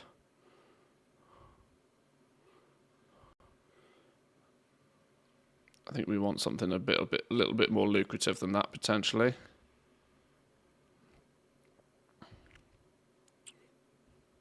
One silver to 2 silvers, not worth the time.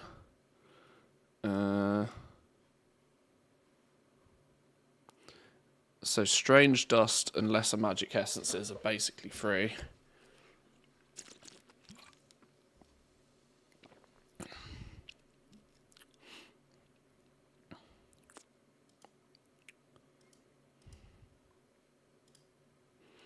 Three silver crafting costs. No, now we're starting to have things that cost more to make than what they disenchant into. 4 silver to make, 4 silver 83 when disenchanted, but these are averages. A little bit too tight.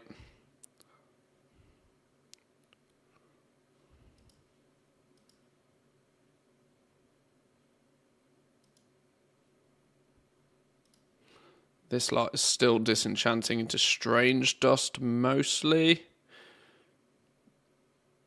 which is not going to make it worth. What about wall stuff? Still predominantly going to disenchant into strange dust.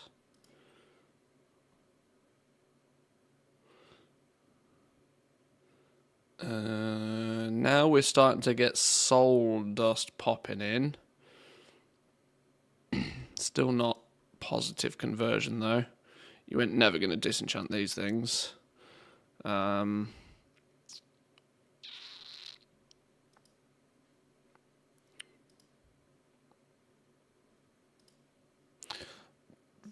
Vendor stuff is on any trainer recipes is unlikely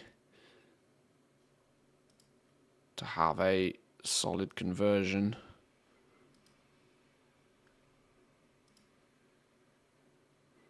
Uh, 44 silver to craft.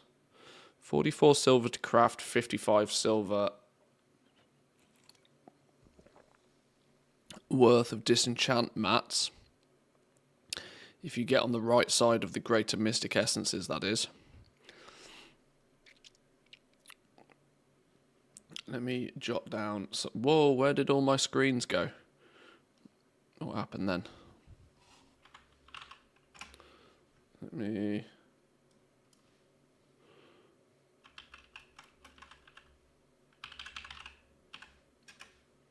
me jot these down. Green, silken shoulders. Green silken shoulders, possibly.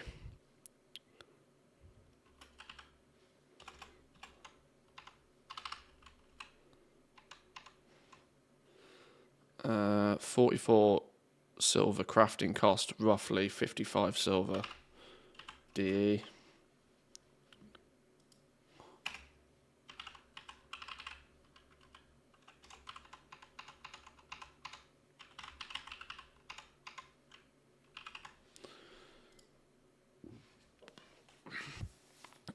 Smart thing to do would be to spreadsheet this and just have it all automated. But that's far too much like hard work. That's also on the right side. Predominantly because silk is cheap-ish at the moment.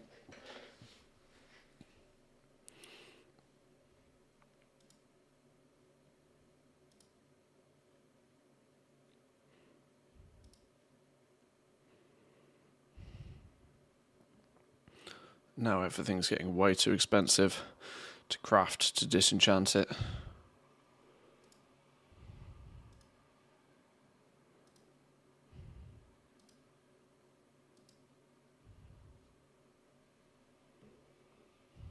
Okay.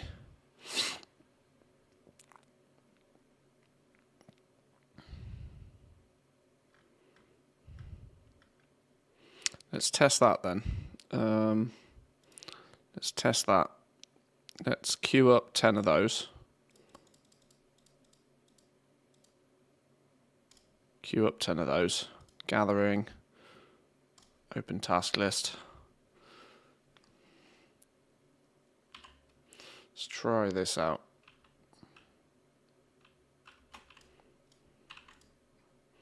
The reality is this might shuffle through too many things to actually make it worthwhile, but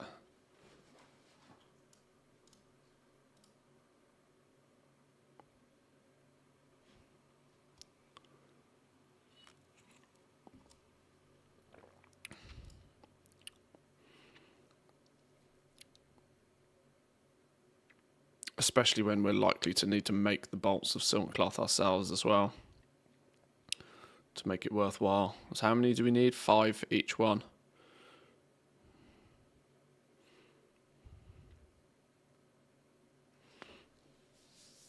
So we'd want silk cloth.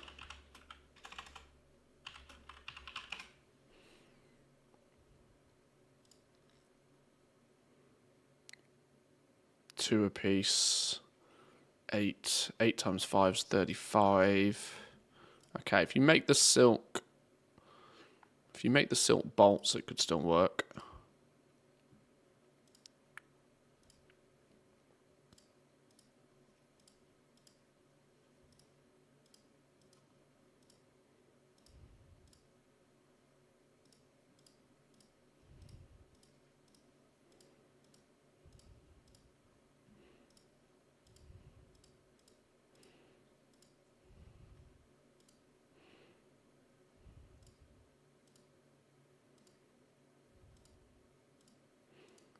If we get the silk for less than 2 silver apiece, it works.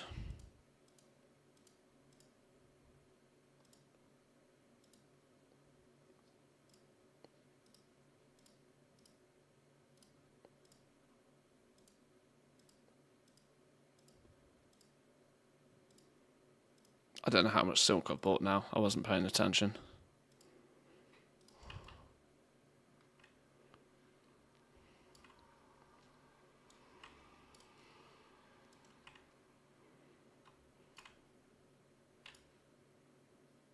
$20, $40, $60, $70, $80, $90, $100.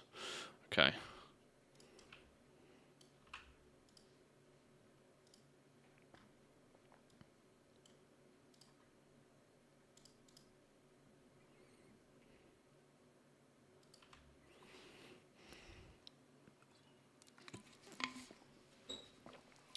Compared to just like going and doing some quests at 40, this still probably isn't really worth, but if it helps me level up my enchanting at the same time, we'll give it a go.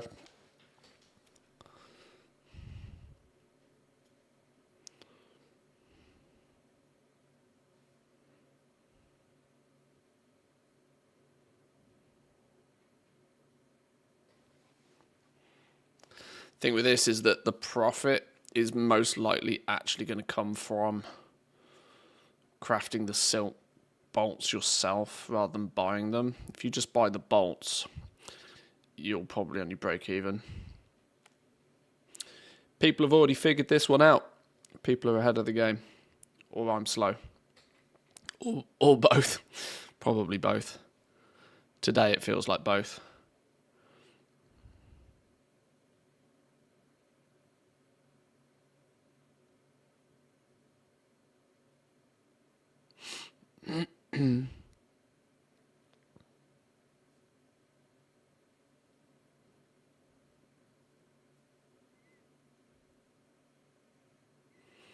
How many bolts did we need in total to make all of them? We needed 50, didn't we? We didn't quite have enough silk. Could have done with buying a bit more.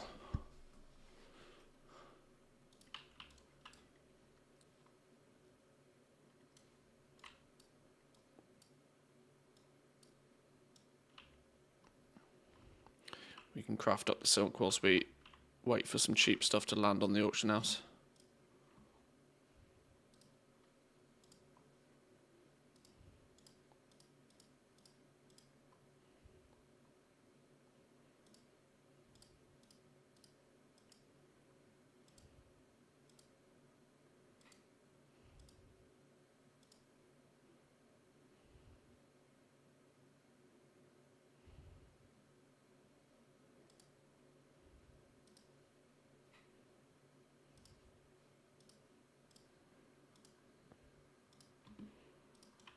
Right, that'll do. That'll have to do because we ran out of gold. Oh dear, oh dear. That wasn't the plan. That wasn't the plan at all. Oops.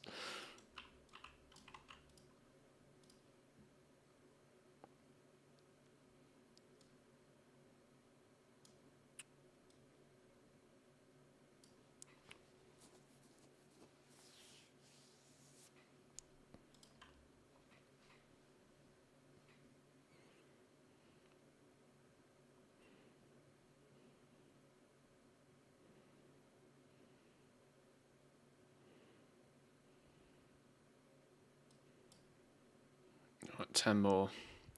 We should be able to make these. This also feels a little too gambly for me. Disenchanting shuffles, you want to make sure that there's at least some reasonable margin in it, because sometimes it'll work in your favour and sometimes it won't.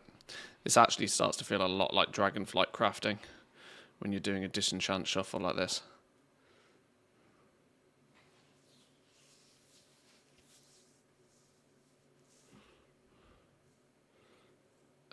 What do we need? The silken thread.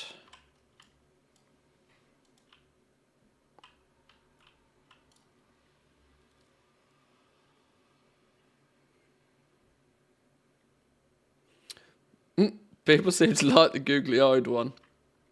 I'm a fan of the googly-eyed one. You are right, though. I do need to tweak the timings on those. They could do with lasting a little bit longer. Especially since I do think that some people will click the button and will have missed it by the time with stream delays. Silken thread.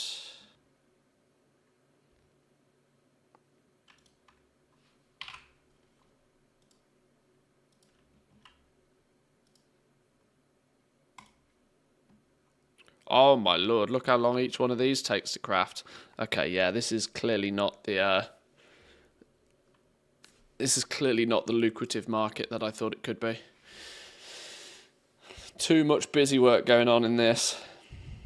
It's going to take you way too long to buy, process, craft, disenchant. It's going to take you way too long. Payoff isn't going to be there. Especially if you get on the wrong side of RNGesus and get too much vision dust out of it and not enough greater mystic essences.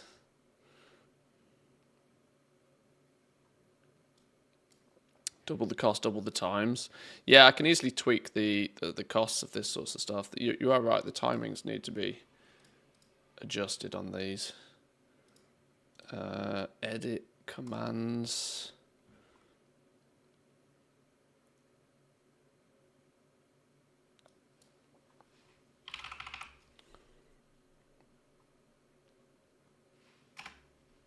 Okay, save.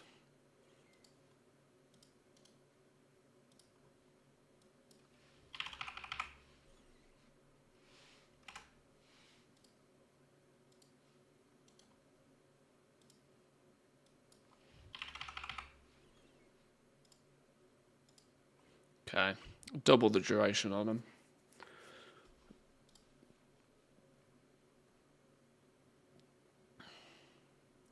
Tell you what I might do, bean-wise. Bean-wise, we might make it so that there's...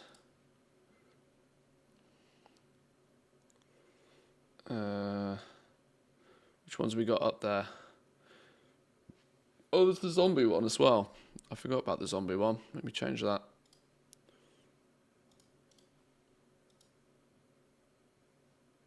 Okay.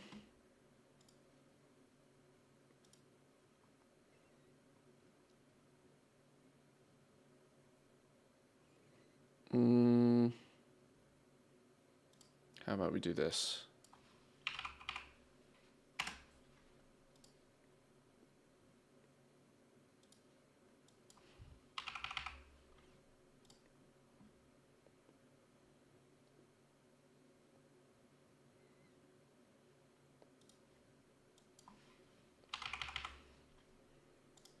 There we go.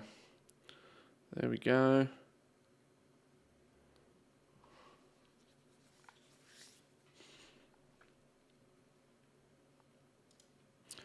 Oh my lord, these shoulders, man. These are going to take days to craft.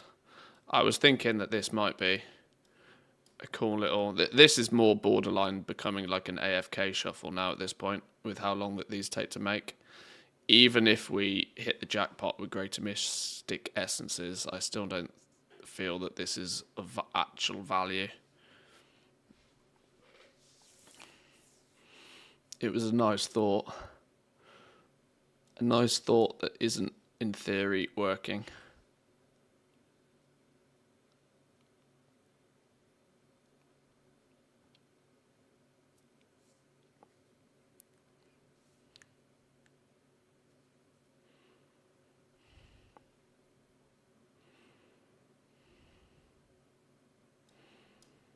So that equated to, just so it doesn't muddy, let's put these in the bank for a minute.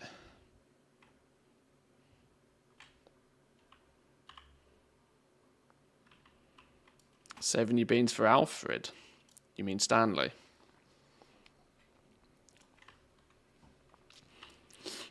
Alfred's the other butler. Alfred's the other one. So many questions.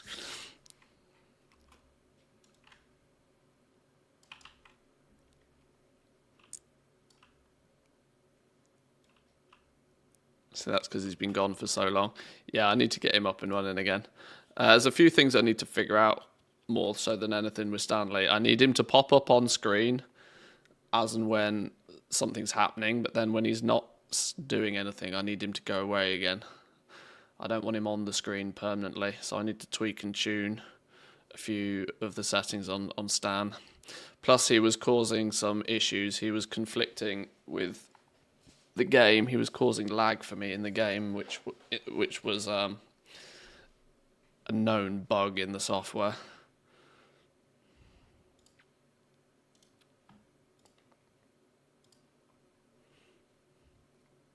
Oh, well, vision dust has gone up in value.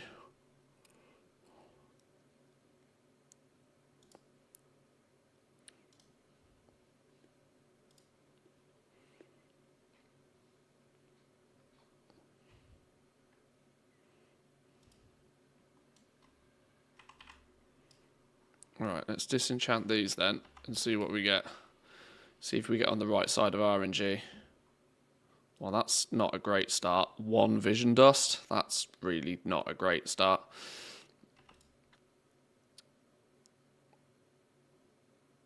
A greater mystic essence. That's better though. We could do some more of those. We could preferably do with procking 2 of those in one go. That would be the gold mine right there. 2 vision dust. All we want to make sure is that we don't get large glowing shards, because that's a real kick in the teeth.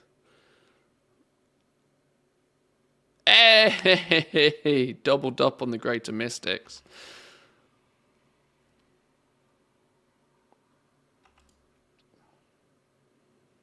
Okay, it was about 44 silver to craft each one of these, and we crafted 10, so that's 4.4 gold. And in that small sample size, 4.4 gold converted into 4.4 gold was covered by these 3 greater mystic essences. So we break even with these things. Unless, what's their value right now? Oh, well, these are going up in value. Happy days.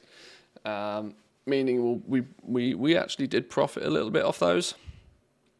Not a process that I'm particularly fond of aggressively repeating, though, mind. It's a real slow burn, that.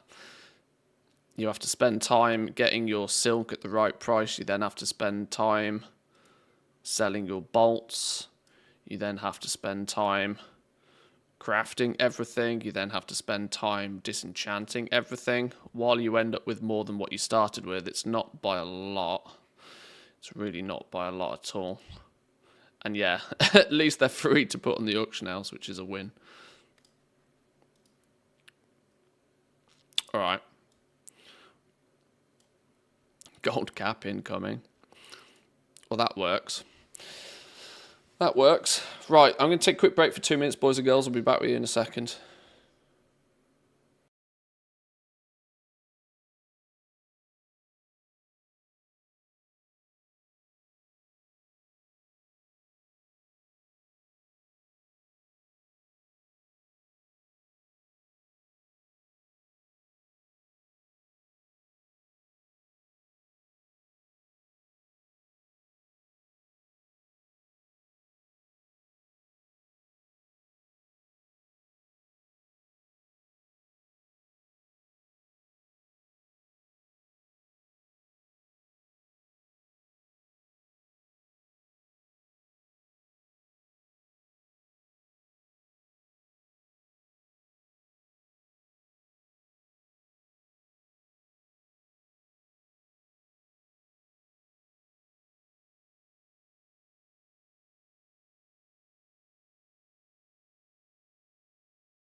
Okay. We're in a weird sort of spot at the moment where I kind of just need some stuff to sell on this character because we've kind of burnt through all of our resources. So what I might do for the last sort of half hour, 45 minutes, because I can't unfortunately stream quite as long today, so we might chip away at Manthadin, get some levels under his belt, see if we can push him a bit further. He's only level 8, bless him. He's only level 8. Who's your baby? Who's your baby? Let's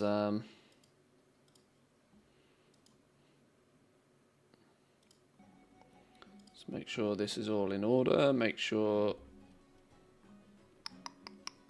Boop.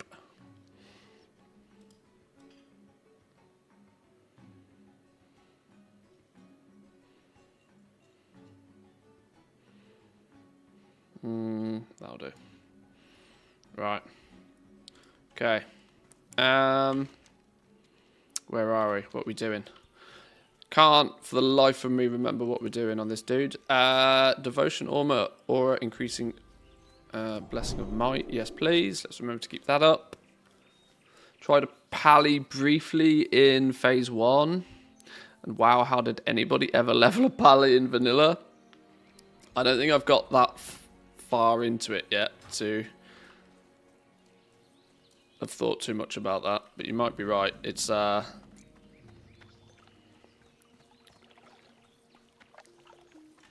slow burn, I think.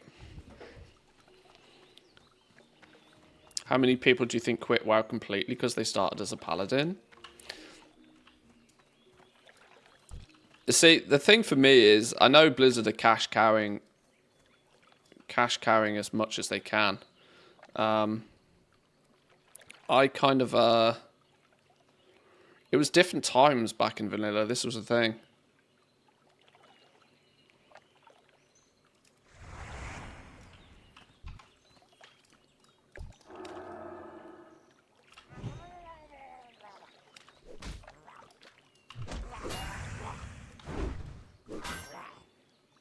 It really was different times. People were far more content with just a slow burn. Because you got to remember, when vanilla first came out, the comparative alternative was not great, right? This was state of the art when it came out. It only feels poor by today's standards, due to just how much better the gaming scene has become in like 10, 20 years. How we doing, Bear? Welcome in. Welcome, welcome. Having fun with the filters, I see.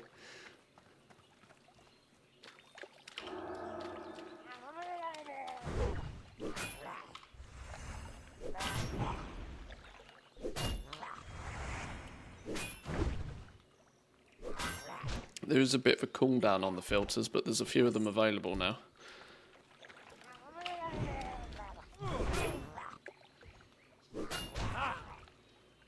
I can't remember what I'm doing on this paladin. I started leveling it like forever ago.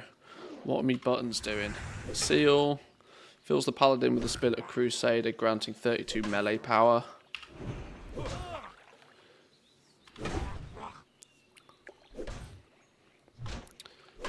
Crusader strike instantly causes a bunch. Oh my god, I'm going to die. Hang on, let's not die.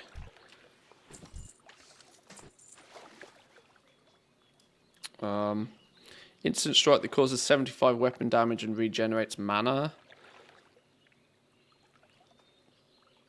Granting attack power, also deals faster. Only one seal can be on at a time. Unleashing the seal's energy will judge an enemy for 10 seconds. Okay, Holy Light. Heal.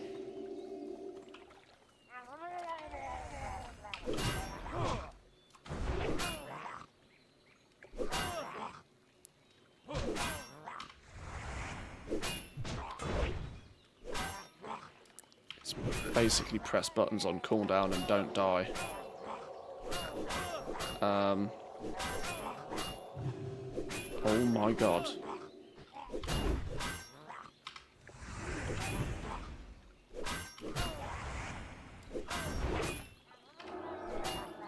Okay, this sounds a lot like dying. Let's Good thing it ain't hardcore, eh? Oh, Lord. Oh, Lord. See, this is my problem, right? These classic, like, I'm so not savvy with classic in the classes. I can't remember my rotations. Oh, I'm dead. Yeah, there we go. We're dead. We're dead. Makes sense. We're in zombie mode.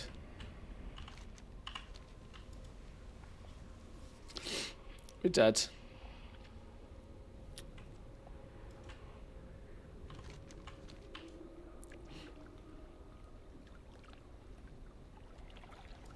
How could you? I said don't die. I'll do my best. Pally was awkward in every sense. All the other classes played better. Yeah, because I'm not so savvy with the classes from a classic perspective. It takes me a minute to remember what my flipping keybinds are. And clearly things do not go my way. So we need to seal up. We need devotion aura on. We need our blessing, which only lasts 5 minutes. I need to remember to keep that blessing up.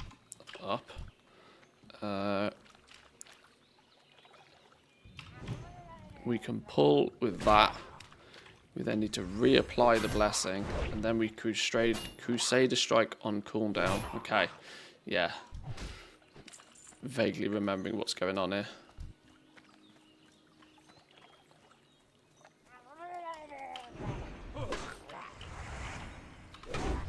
And once again, don't pull many things at once.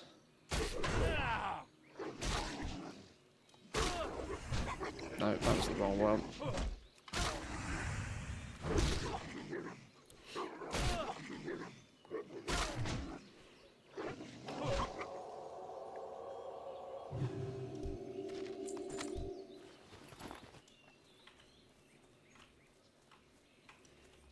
Thing with paladins that only looks invincible.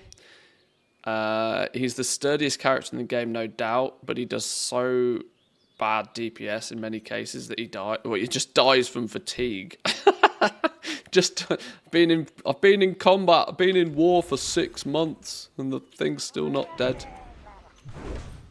Yeah, that could be it.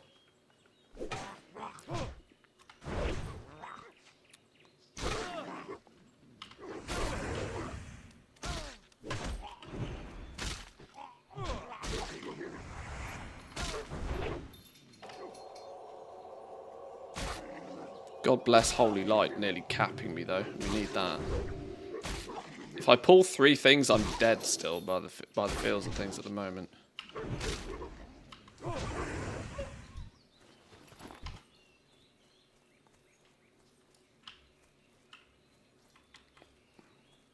Like, I'm tentative about pulling 2 mobs.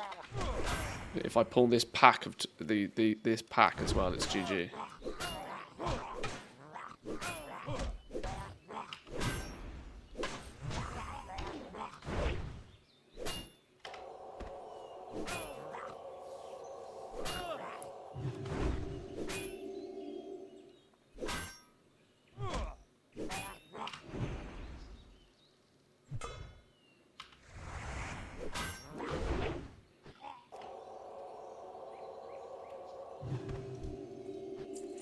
I had best intentions to make this dude a tank, but I'm not entirely sure I'm going to bother. I think I just want to get this dude leveled up to have a little bit of a play with blacksmithing, if I'm honest. That was kind of the main reason for this dude.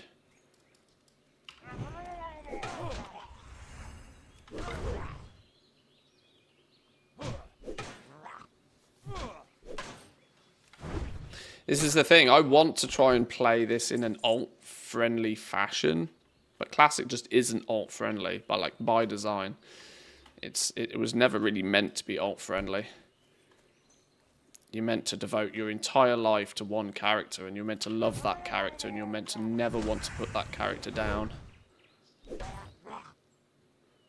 I want professions. I want all the professions.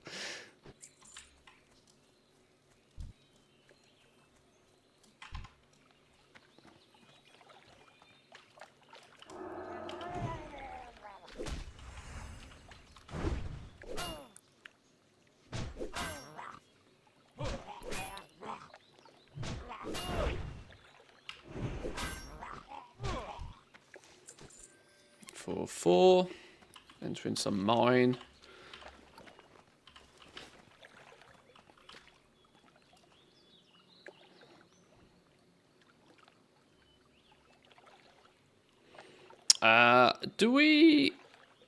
Are we gaining, like, we're meant to be gaining, yeah, there we go, Discoverer's Delight. So, we are gaining more experience by default. I think this number's way too low. I mean, I get trying to keep classic vibes, but I suppose there's also the inherent problem that if it power levels you, I mean, this is kind of, it's a problem that's not a problem, but if they push you to 25 really quick, then you hit 25, the grind to 40 then feels even more grindy because you were so used to leveling. You know, if they made it so that you level every half hour, which is still 12 hours on average to get to 25, I think this number should be 100, if not 200. I think this number is way too small. They should want people to be able to get through 125 quickly. They don't want it, or they shouldn't want it to take people a week of play just to catch up, if that makes sense. Because these seasonal phases are not meant to be that long in the first place. If each phase was 6 months long, I think it'd be different. But the fact that each phase is meant to be like 8 weeks, I think it's going to be... it's only going to get more problematic as you'll have a smaller and smaller and smaller and smaller player base because nobody wants to make new characters to try and catch up when a new phase turns up.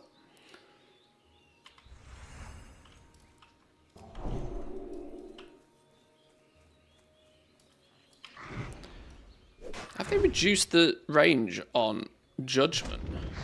Judgment 10-yard range, is that it? No wonder that feels icky.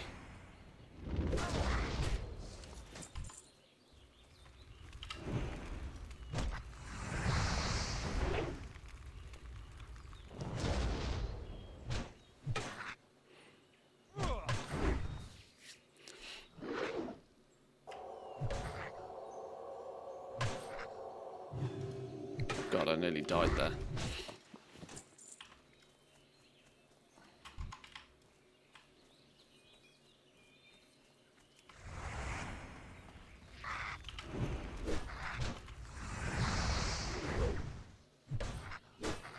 I'm cooked here, aren't I? If he keeps dodging, I'm cooked.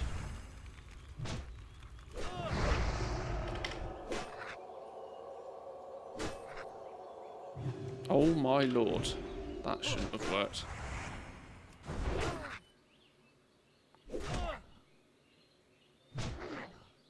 I need 2 big weak auras here to keep track of my blessings and seals.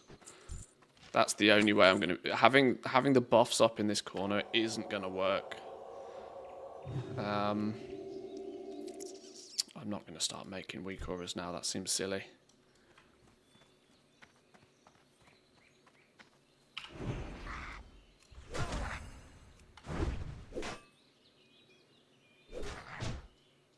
Oh, I don't want to go in this mine. This is going to be deadly. There's a rune in here, though. Oh, he dinged, though. We'll take a ding.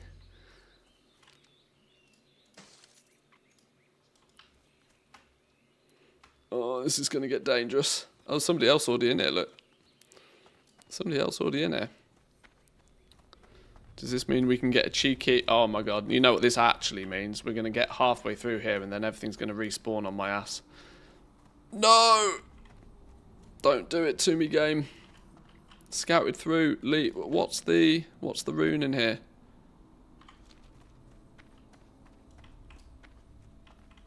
Hello? Cheeky chest?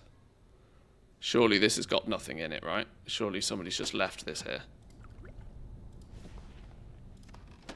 Free shit.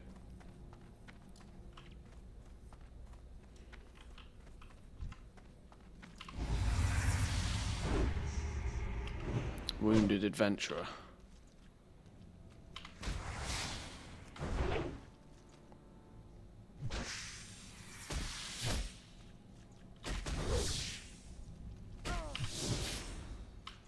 Yeah, we're dead. We dead. We dead. Oh my god.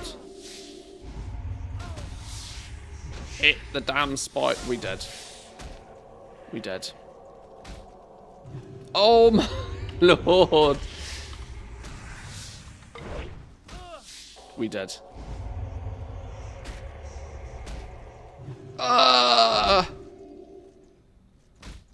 One more.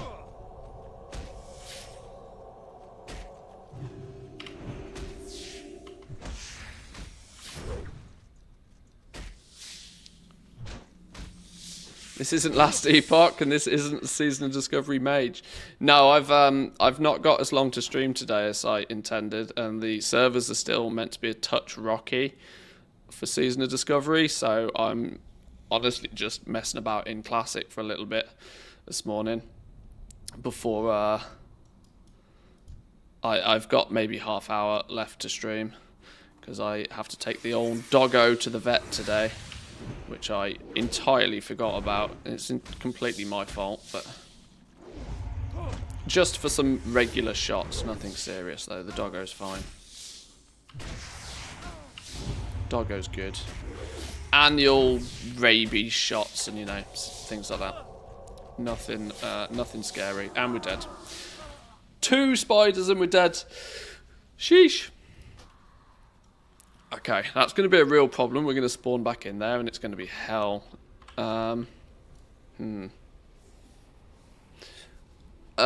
Did you see about the revered rewards for the traders rep? They are unique to Classic, quote unquote. I did, yeah. I did. There is odds on that tiger thing being one of them. I hope they don't make that stupid tiger a thing. But there's because I think that would be such a underutilized way of the Bengal tiger. That should be an exalted reward in my opinion, but we'll see. I'm honoured with them on my hunter.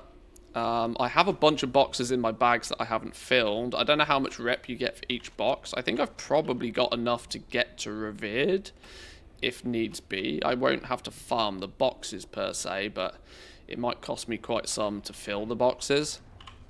It may not be a terrible idea for smart people with a bit of gold lying about to look at what goes into these boxes, because the materials that fill them up or the crafted items that fill them up might take a spike in price when everybody scrabbles to get to revered quickly.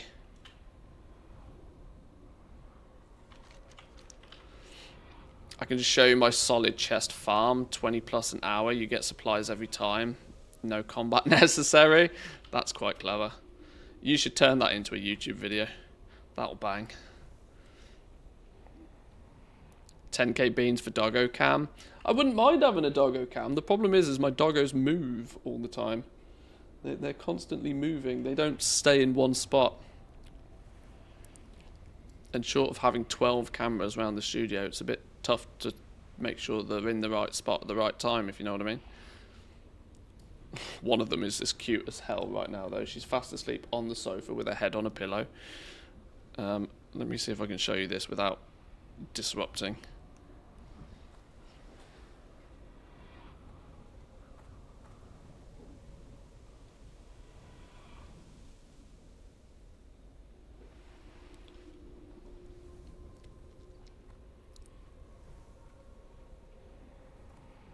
This is not going to be very clear, but...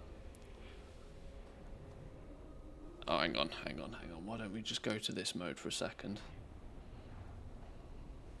She's over there, but she's fast asleep on the sofa. Head on a pillow, chilling. That's how she spends half the day.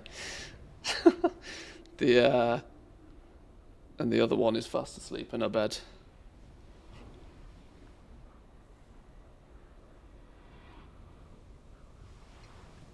You can't really see this one very well, but...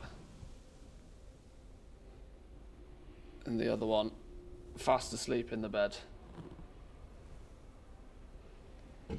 She needs a teddy to cuddle, maybe.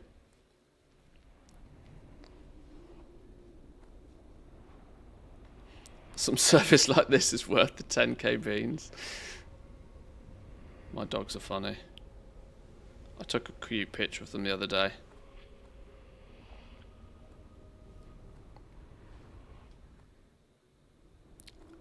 This is how I found them on the sofa the other day. Go on, focus. Why is there a smudge on the screen? Is there a smudge on my camera lens? There might be a smudge on my camera lens. Around... I don't know. I think there's a fingerprint on my camera lens.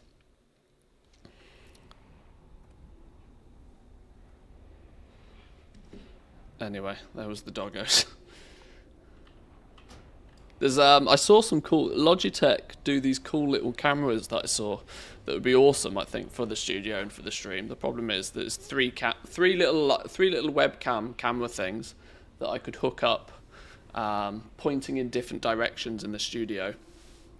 The problem is these three little cameras, all web-based Wi-Fi cameras. It was like €1,000 for the three of them. I was like, that's a touch expensive. I should probably just rig up Logitech webcams and USB cable them all into the computer instead. But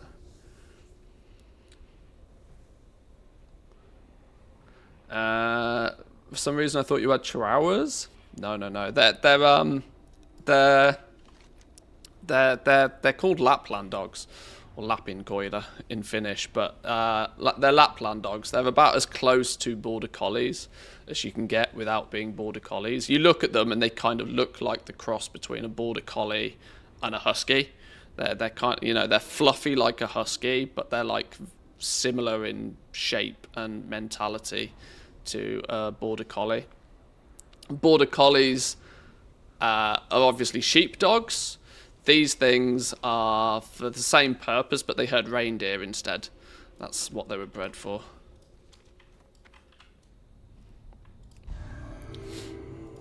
So they're very fluffy. Entirely feasible for them to just live outside, even in Finland, at like -degrees. Obviously, my dogs are indoor dogs, and so their coat is not as thick. And they shed their coat about twice a year so that they stay cool. But if you were to have them as outdoor dogs, they could, in theory, live outdoors 24/7. Can you make them come over when they're awake? Love to see their boopy noses. They will make an appearance. Yeah, they're snoozing now. Though I'll leave them. In about half an hour, we're going to the vets, so they'll be awake in a minute. Right, let's kill this thing, get this rune. Oh my god, what's going on here? Did somebody just run through that? Actually, I wonder if this rune is Season of Discovery runes, Paladin. Learn the Purify spell. You need this in order to get the rune. Oh, I didn't learn that. Categorically I didn't learn that. I'd have looked at that and have been like, nah. You are sugar plum fairies. Okay. I need to purify the dude to wake him up. Alright, well, let's get the hell out of here before we die. We'll come back for that another day. Leaving the mine is easier said than done. Glad I watched the stream today. I'm glad you watched the stream as well, Bear. Never seen the doggos up close? Surely not. Surely not. I suppose it's... my camera's always been pretty heavily focused on me, if that makes sense. And obviously in more recent time I've green screened out the background even, so I guess it's understandable you haven't seen much of the behind the scenes. I'll go grab one of them in a minute. I just got to get somewhere safe. Okay, the coast seems relatively clear. I know they're all going to spawn. I've heard their feet. Yeah, they tipped up about quite a lot. There's wooden floor in here, so they do tip tap about. Is Zygor the same as the rest of the XP add-on? I've never tested it. In theory, they both do a similar thing. I've never tested the Rested EXP add-on to know the difference. Rested is more down to speed running, apparently, from what I've heard. Yeah, it's a faster, more optimized leveling path. The downsides being, from what I'm led to believe, the downsides being is that if you step off that path, you kind of have to backtrack and get back on the same path. You can't skip steps. Whereas Zygor is a little bit more forgiving and will allow you to skip steps, and it will guide you through whichever way, and it will get you there eventually. Zygor, though, has... I don't know if Rested has any of this or does any more of this, but a lot more than just a leveling thing, right? It can help you level all of your professions.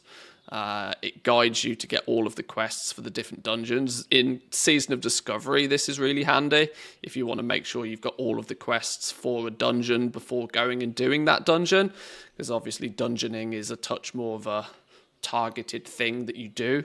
You can get all of the quests, and then it will guide you, make sure you've maximizing your XP that way. All your seasonal events it covers as well, and this is just the classic version. The retail version has even more fancy stuff it can do. Guides for how to get all your pets and mounts and all of that sort of stuff. So at a core, I believe they're very similar if you're looking at it just from leveling, but Zygor's a bit more padded out with other bonuses, I think. I've used Zygor for years though, so I'm more than happy to recommend it. Put my name behind it.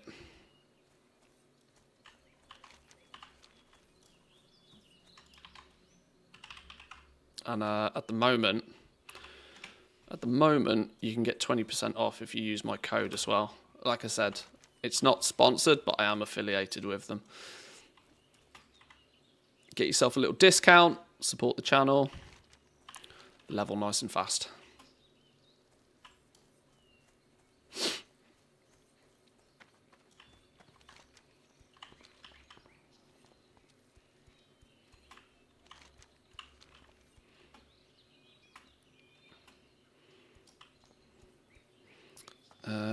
Accept 2 more quests here. What time is it? I've got to be cautious of the time today. Really cautious of the time. Greetings. Yes, Murlocs have settled in and around the streams of Eastern Elwyn. We don't know why they are here, but they are aggressive and at least semi-intelligent. A few days ago, we sent 2 guards, Rolf and Malachi, to investigate along the river, relatively safe to chill and they here. have not yet returned. Let me get one of the doggos. I must know what happened to People those like men. doggos. Travel north along the river and find the guards. Hail, adventurer. Wild animals are growing more and more aggressive the farther we get from Goldshear, and the Eastvale logging camp suffers nearly constant attacks from wolves and bears. We could use your help out here. Looks to me you've seen quite a bit of combat in your time, adventurer. If you haven't already, you should report to Gryan Stoutmantle. Big Floof. He heads up the People's My big Militia aimed at floofs. protecting the This is farmlands Nipsu. of Westfall. Say hi. I bet Say he hi could to the use camera. your help. Wave. You can usually find him in the stone tower on Sentinel Hill just off You the don't road like in being the up middle here, of do you? Westfall. You don't know what's going on. Not a fan of being up here. Go on then. Down you go. I'll get the other one. Ooh, you want to come say hi? Ooh, come say hi. Ooh, come say hi. Oh, you're a bit bigger and you're a bit fluffier. You're a bit bigger and you're a bit fluffier. She's a bit older. This is Papal. Say hi. She's waving. Yeah. Oh, the filters ain't going to work on this screen. The filters don't work on this one. Boopy noses. Very boopy noses. Boop the snoot all day long.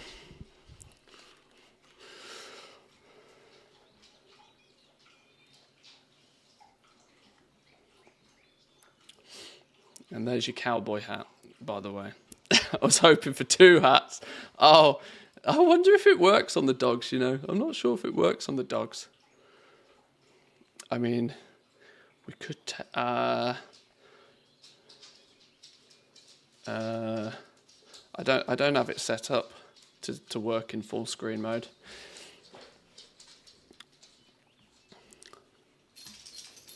I'll have to figure that out, actually. To have it even work in any shape or form is a bit of a hack right now, because the Snap, it's Snap Camera's old filters, but they don't even they're not officially supported anymore, so it's a bit of a hack to even get the filters to work. Can't even click play online on Epoch. Have they taken the servers down completely? Have they nuked them into the ground? Maybe they need to take them offline to... maybe they need to take them offline to fix them. Where's Last Epoch?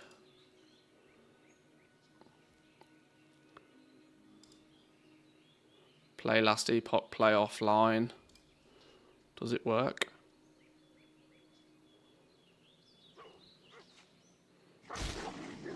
Oh my god, that sounds like me being... Ah! No! Stupid wolf. I'm glad I had sound in background, otherwise I'd be dead again.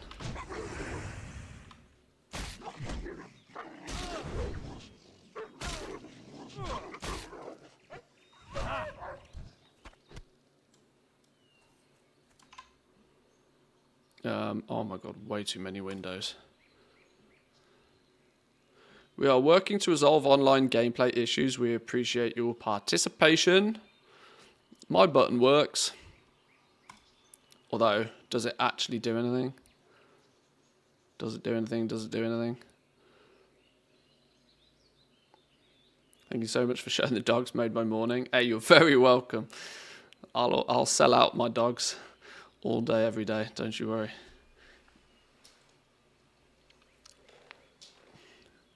What is Last Epoch? It's a more... yeah, there we go. That's the best way to refine it. A more refined Diablo.